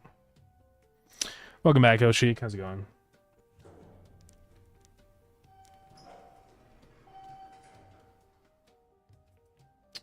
Okay.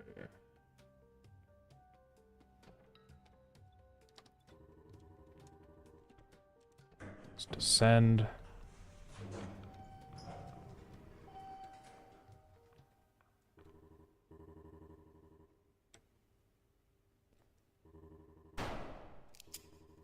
Alright, so she starts shooting at us and we do take damage.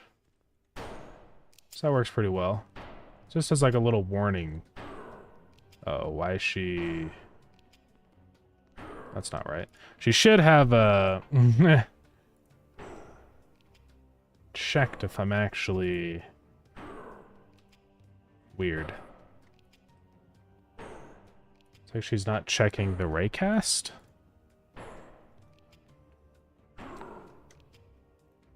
Not sure what's up with that.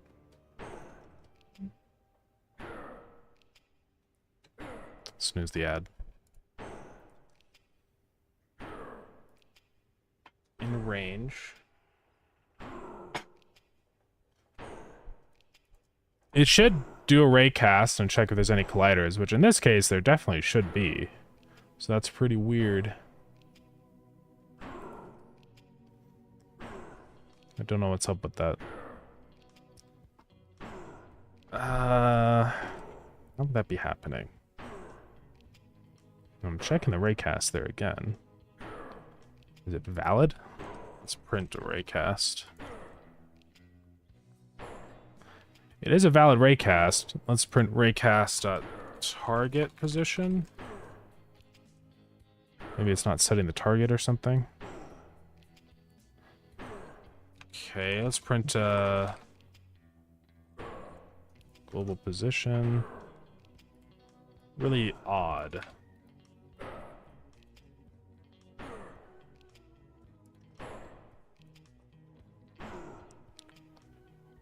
Get collider. I should just do is colliding instead. Yeah, I really don't know why it's not colliding. Let's enable the debug collision shapes again. Something's not right.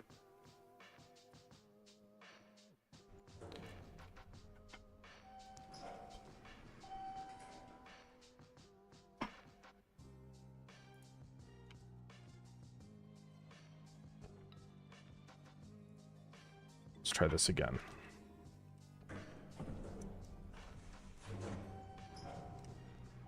That's taser guy. There we go. Come on. And yeah, I don't see her raycast, which is very strange.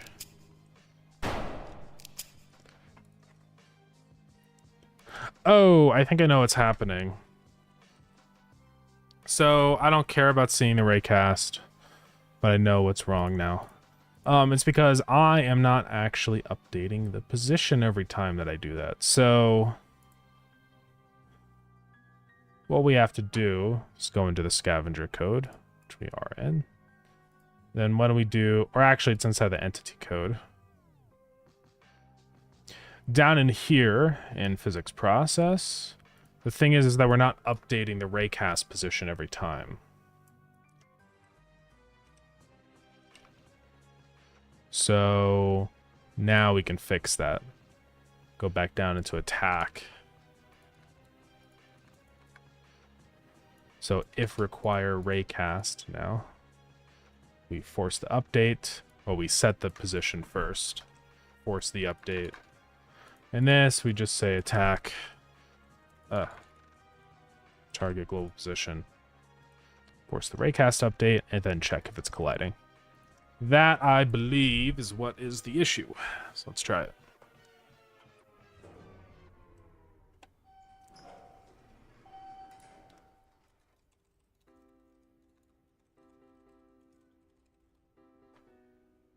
Okay.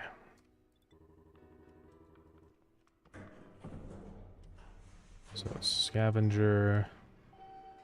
I need to slow down that animation. But now that I'm behind this wall, she's not going to be shooting anymore.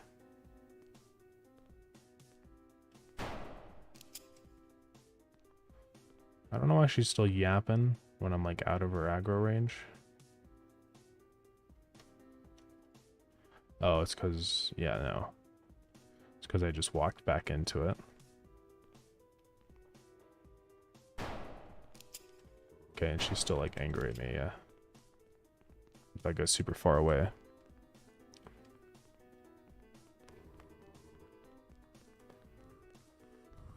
Alrighty. That works pretty well. Obviously way too many of these guys spawning, but I think I'll do some... We need to do some weighted spawning stuff now. I think it's about time. So, scavengers are mostly done. There's still tweaks I want to make, but there's also another scavenger guy that I'd like to add in, but I want him to have a little bit different mechanics. Like, I want him to run at the player, so I'm going to worry about that another time. Like, another update. So let's do a couple things I've been meaning to do. First off, if we're holding an item, I'd like to show on screen the keybind to drop the item. So let's add a little label.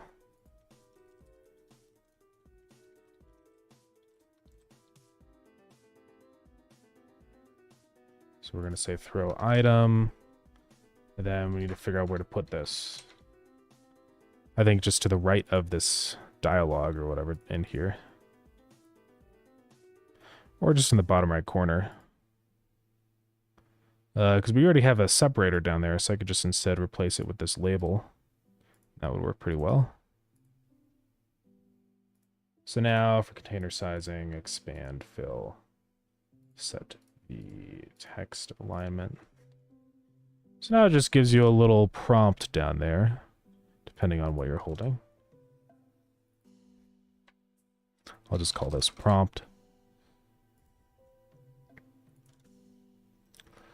Alrighty, so now in the code, we're going to go to physics process.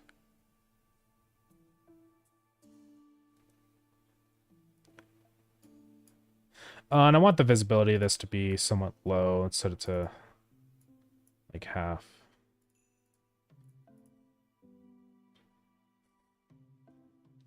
So now I guess I'm just going to check if held item. We say, or we just say this. Like that.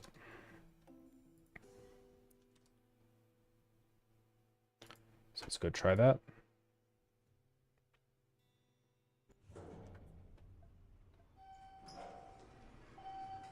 Then we can go do some couple little texturing stuff for the overgrowth zone, get the map set up, do the weighted entity spawning, and then I think we are on track. So apparently this was null. I don't know why.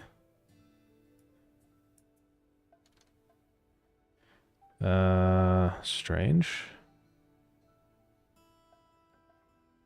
I actually really don't know why. Ooh. Says that it's null. I don't know why it's null. Let's just reload the game. in the correct path. For the player. There'll only be one place the player can access it. What's going on? Visible.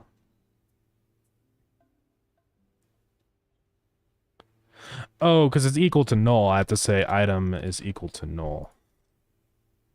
Or not equal to null, I guess. Whoopsies. You gotta remember that sometimes it's not always... Oh god, so now it's all like messed up.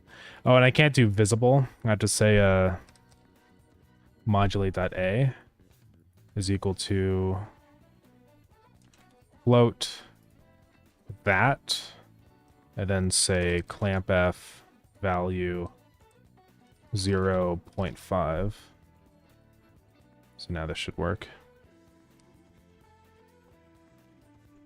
Eventually, when we have changeable keybinds, we're going to have to go through and update all these prompts, but that's no big deal.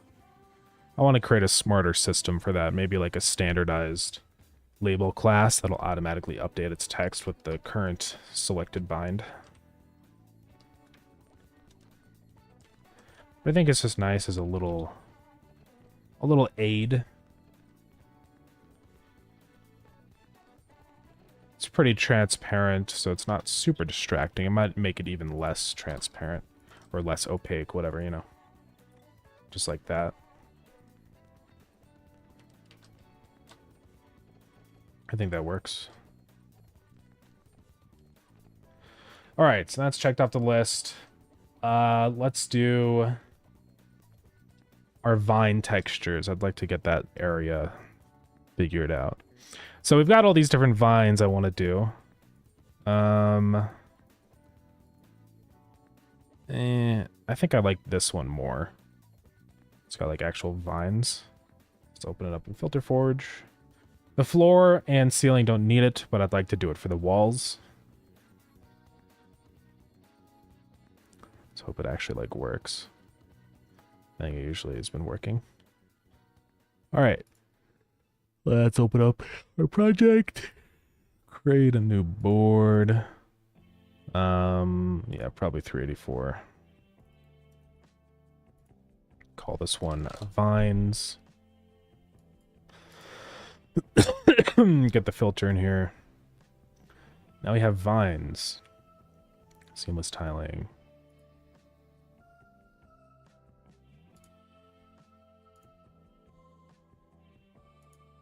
Just leave that there. There's a lot of different like things in here. Vine sparsity. So if I lower that, does that just make the vines more? I like the small vines. There's leaf density. Lower that is the more leaves. Only want a few in here. There's leaf texture. Okay, there's a couple different kinds of leaves, I guess. Just keep it at 2 or whatever. Vine spread. That's how far the vines go out.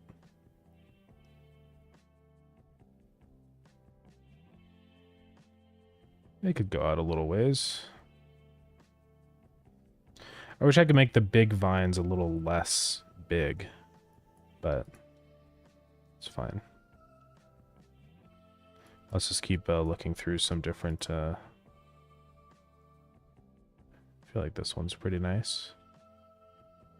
Whoa. It's calculating stuff. Oh, it's like not what I thought. Let's do this one. And leaves on big vines. It just adds more leaves. I don't really want that. I think this stuff's good. We can tweak the color if needed. And this comes with a normal, doesn't it? Does it come? That's the bump. It does come with a normal. Alrighty. Let us export. Don't need the regular one. Maze game textures. I do like that Filter Forge actually saves the file path. It does make it very convenient. So we're just going to go copy the wall for the break room. Duplicate it. Can I like duplicate? No. Call it a overgrowth walls or wall. Because I think this base concrete texture is fine. I'd like to just then let's go into our corridors. Hide all of these. It's too many.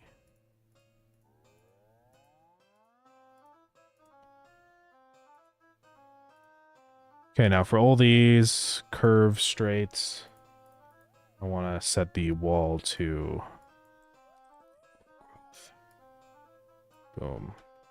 No difference yet. There will be. This is the overgrowth, right? Yeah. So we're going to enable the detail layer. And that lets us do an albedo of our vines, like that. We can also pop in the normal for the vines.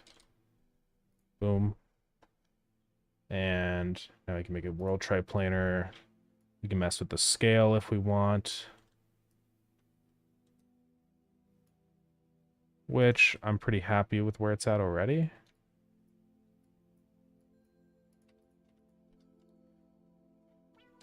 No, I think right there is fine.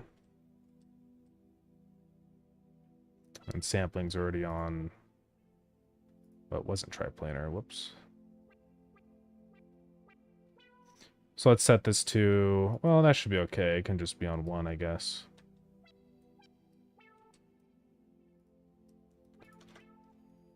All right, that'll just make this zone look a little more overgrown. So let's see what it looks like.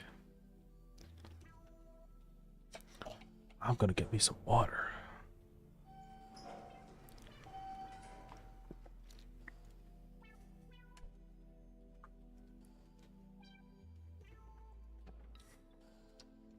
Okay. There is still some more stuff I'd like to add to the overgrowth, but... Okay, it didn't actually use the new materials, did it? Ooh, I'm not sure why. Is it not adding in the thing that I thought? Oh. It's just a funny, stupid moment. That's why. Okay. Let's try this again. I forgot to actually export the resource. That would have helped.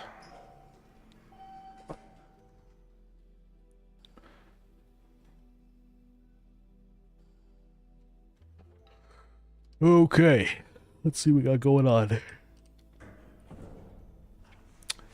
Yeah, I think that's pretty good, and obviously it's going to look not like this. We have to wait for the lighting to update. There we go. So this is what the overgrowth zone looks like now. Ouch. It's okay for the most part. There's still changes I would probably like to make. I think it's too saturated. Oh, screen is black. Whoops. I pressed the wrong button. I'm getting shot at, bruh. Wait, I'm sorry. I'll stay away. Might actually decrease their aggro range a tiny bit. I think it's too big. So let's go into entities.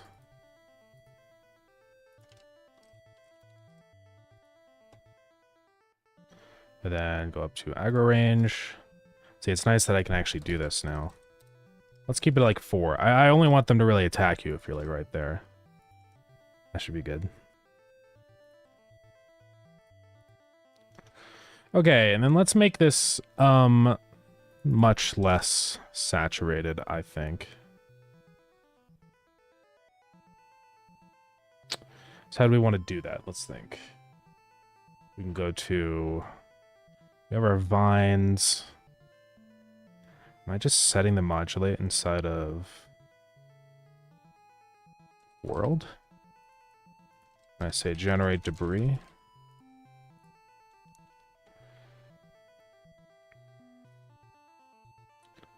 Do this, then down here. Oh yeah, we have a material called plant. Almost forgot. Okay, so we set it to that. Then go back into here. Set our leaf color to that new color. Should just be more in line with what we have in here. I think the vines might be a little bit too dark. I wish I could change their alpha, but unfortunately I cannot.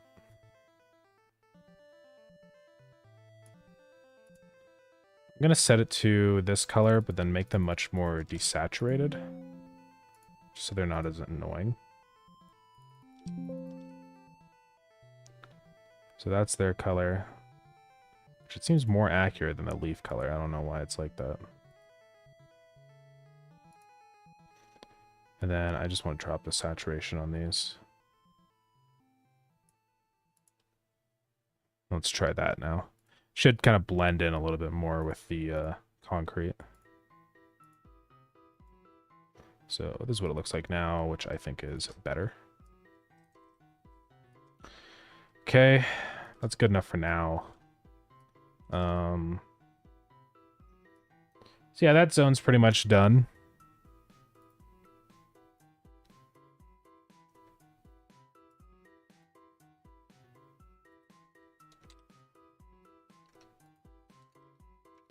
Okay. Hold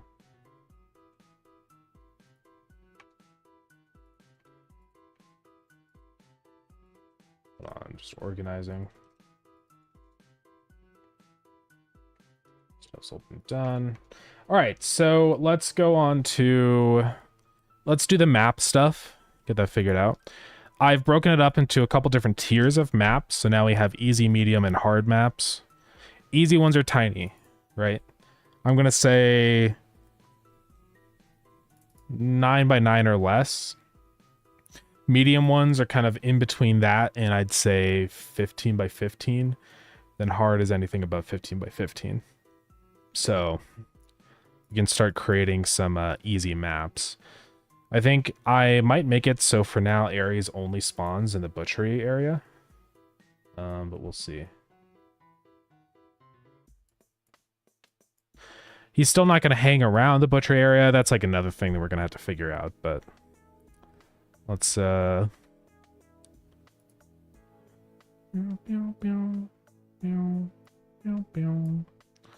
let's go into here, go get our maps. And we're going to open all these up and like modify and tweak. So I think these overgrowth areas are probably only going to be up near the top. And they're just going to be very simple. I'm thinking like literally like 2 or 3 biomes. And this is the other quote unquote easy map, which I think I might try and make a little more simplified. I do like the idea of 2 routes. Let's do that. Dead end. Dead ends are actually kind of easier to navigate because like then you can mark it off completely and be like, okay, I've explored this region, right?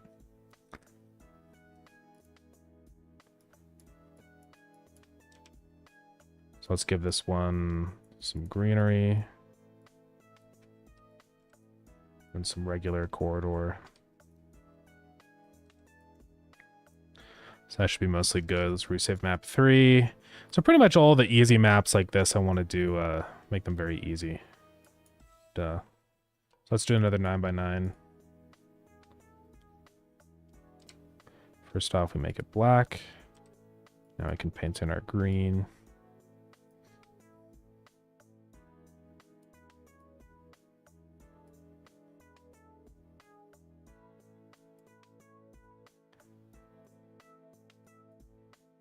Really drawing these is not an exact science. It's kind of like, I'm just thinking in terms of layout, like, I like having this like center loop. It'd be cool to do a loop level. Let's do that. Like one that's like, it's got like a big center loop. Then everything kind of branches off from that one. It's not going to be that big of a loop, but. And maybe it's got some corridors sticking out from it. Maybe this one goes around like that. These look like weird symbols. Then let's throw in some white. Maybe also a freezer on this one, which I believe is full blue.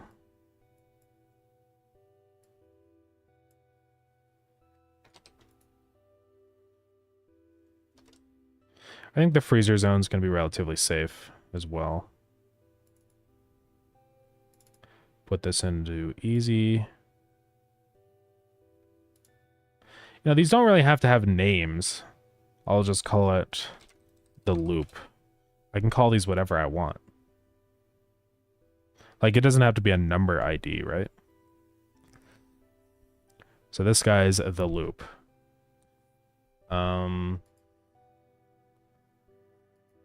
That one's fine.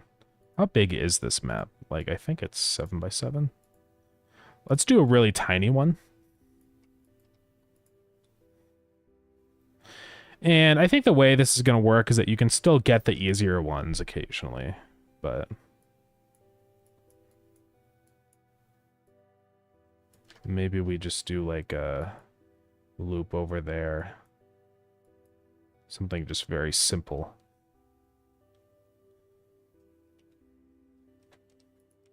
I kind of like this pattern.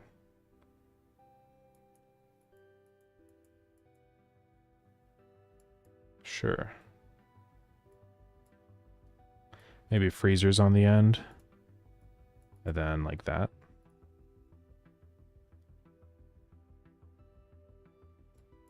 Maybe more like that.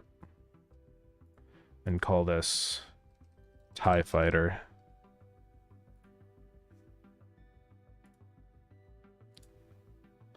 I think it's fun to just name the maps whatever I want. Alright. So now we got a bunch of easy maps. And notice that none of these have the butchery zone. That's because that place is dangerous. So hard maps are going to have a lot of that. And they're probably not going to have very much of the overgrowth because the overgrowth is like the safest biome.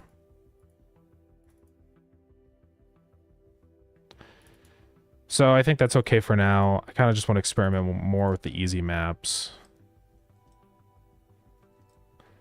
Maybe we could throw in one more hard map and one more medium map. Let's do that. So how big is this guy? I'm just going to open these up for reference.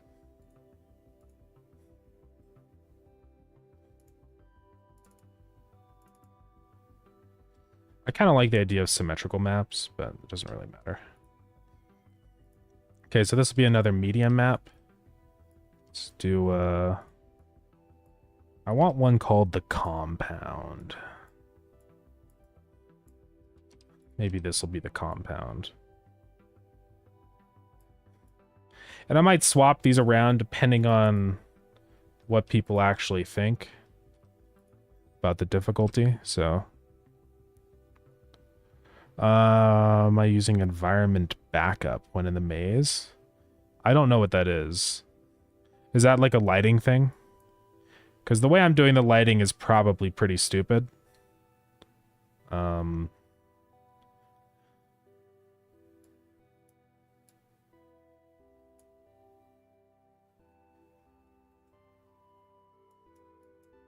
Then let's do... This place will be the butchery zone.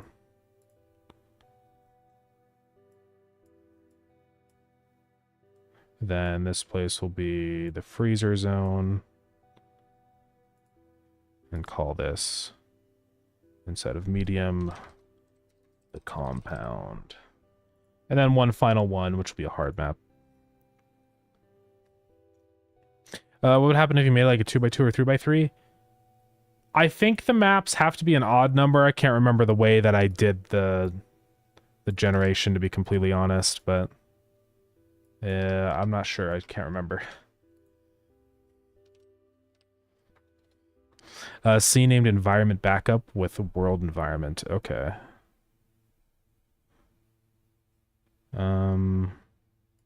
Is there a scene called that? What is this? Oh, I was messing with some things, I think, at some point. I don't use this for anything anymore. I'm pretty sure. I was just making sure that I didn't accidentally overwrite something. The way I do the transition from the surface level lighting to the dark level is I just do a tween on the actual resource. So I think as we get into these harder levels, this is where it becomes more and more butchery zone. Ideally, someday we'd have another zone too that's even more dangerous.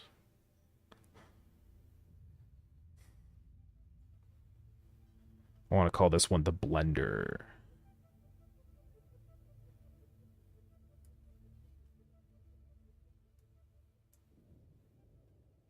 Yeah, no problem. I apologize for my stupid code.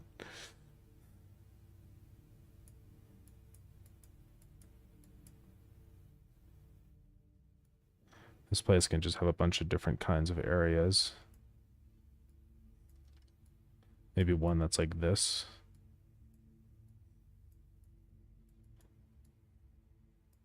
This would be a pretty crazy map to navigate. So it's got this like center junction point. Actually, technically I could just do this and then they're all gonna be funny.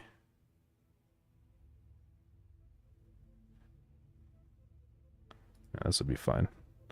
Okay, full red. Let's make this all the butchery.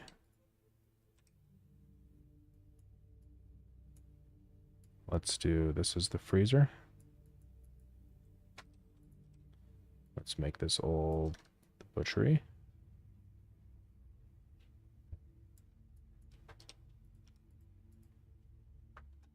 Okay, and this is going to be a hard map. It looks pretty crazy. The Blender.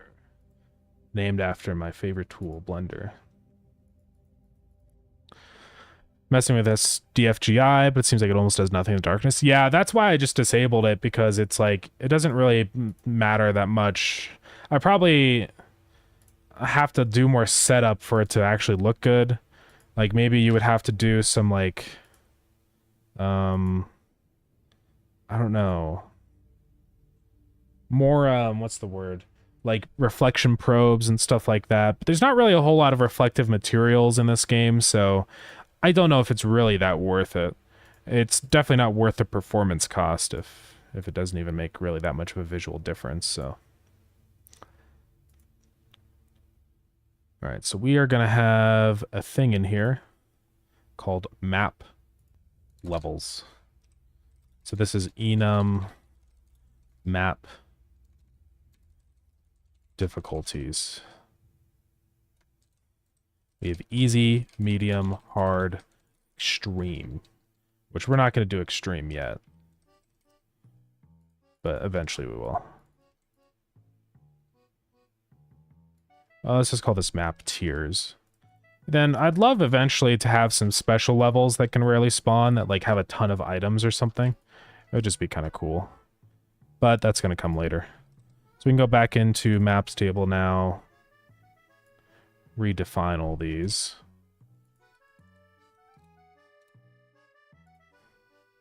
Why is this complaining? Oh.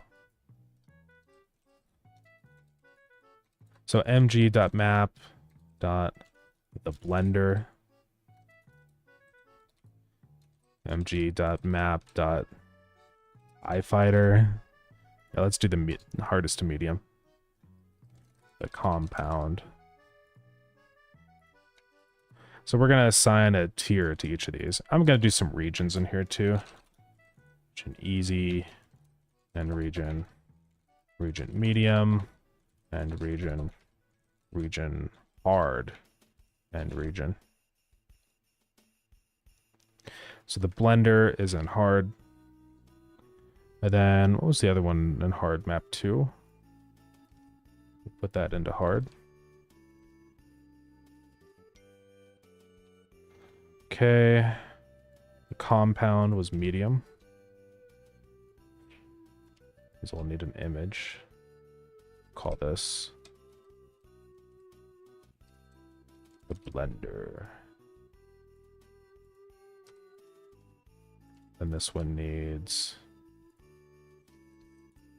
medium, the compound. Then we got all these ones. I can't remember. This one's easy, so both of these ones are easy maps.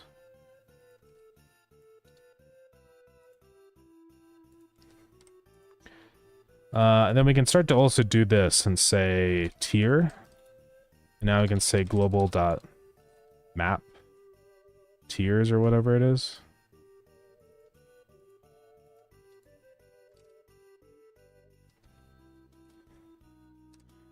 .easy.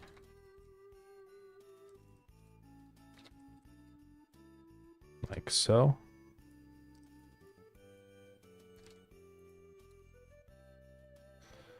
So this one's a medium map.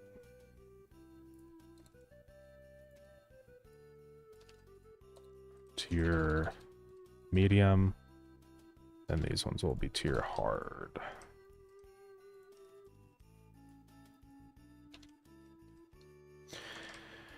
And these are super easy to swap around, so if you guys notice any particularly difficult maps, let me know. Okay, so let's go through and make sure we got everything here. So easy, we have 3, 4, the loop, and TIE Fighter, which we haven't done these yet. And where was TIE Fighter? I don't see it anywhere in here.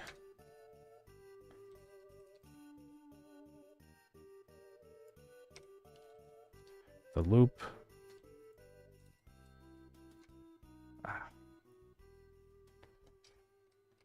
TIE Fighter. Oops. TIE Fighter. Okay, so 3, the loop, TIE Fighter, and 4. Medium is the compound at map 1. And then lastly, we have the blender and map 2 for hard. Alrighty, so everything's assigned a difficulty now. So we can kind of choose which ones get spawned in. I'm also going to get it set up so that medium also has a little sprinkle of the greenery. Because I want, like, these things to kind of, like... Well, I guess it doesn't matter. Let's do it. So we could just have, like, a little sprinkle of green. So that we kind of start easing out of the easy biomes, you know? And then more jumping into the hard ones. And also for some of these, I do want to start making the butchery zone harder. So I'm going to, like, on the medium maps, kind of keep those zones sort of isolated. And maybe do a lot more freezers on the medium zones. Because they're almost like a more medium tier thing. And like hard ones, you don't really get that luxury as much. Like this one's okay as a medium because it's like a separate zone. You don't have to go over to the butchery. So I think that'll be okay.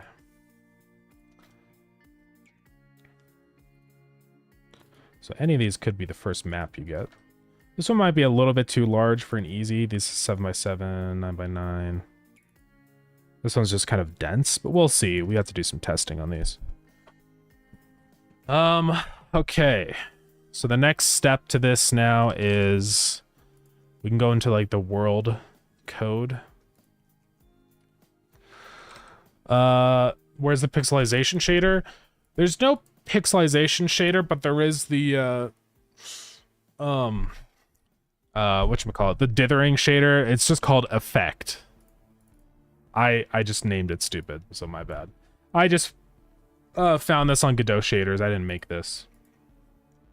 But it does two things. It's a quantization or posterization filter, so it merges the colors. I think I have it set to 16 or something. Or I guess it's on 12 by default. I can't remember what I set it to. And then the other part is dithering. It creates a dithering pattern and then kind of makes things snap to that pattern. Or technically it's like a fake dithering because it just kind of pastes on top. But yeah. And in terms of where that shader is actually located, I believe it's inside of World. I have some like global UIs set up in there. So I have this canvas layer. This is where the pause menu, options menu, death menu, all the like main menus that aren't specifically player related. And then this color rect right here is the it's just a big color rect with the shader attached to it. So yeah, hopefully that helps inside of the world scene. I do need to push all these new changes, so, you know, be aware. But yeah. Fortunately, I do have to leave here in just a second to go eat dinner. Let's see what we can get done quickly. So we just had to create a new thing for figuring out what we want our ID to be. So I think I'm going to say, like, get map ID as a new function.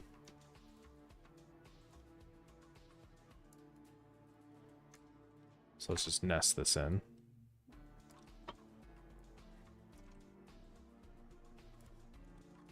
And we're going to figure out what the map ID should be based off of our current level and difficulty and stuff. So I think what I want to do is like create like a descending chance kind of thing of which map can spawn. So like, let's say we're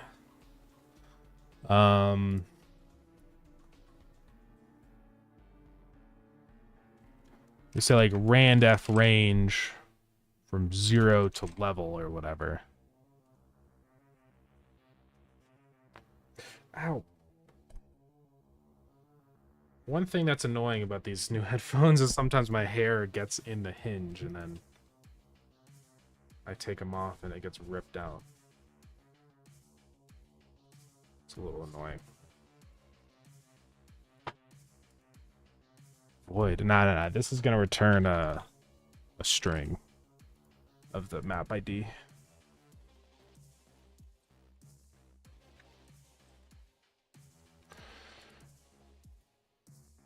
Why is this not? Oh, turn map ID.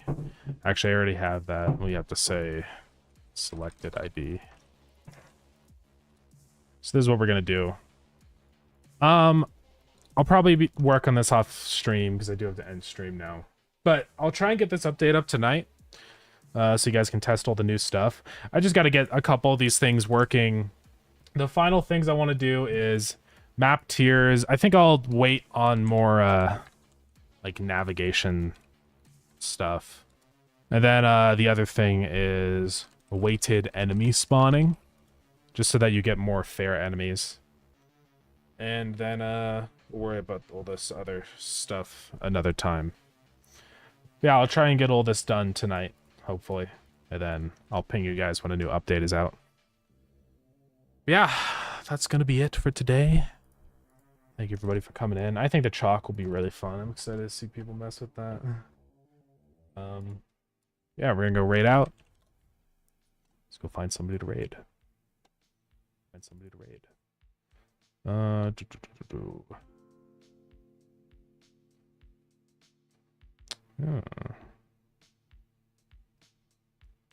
Who would we like to raid?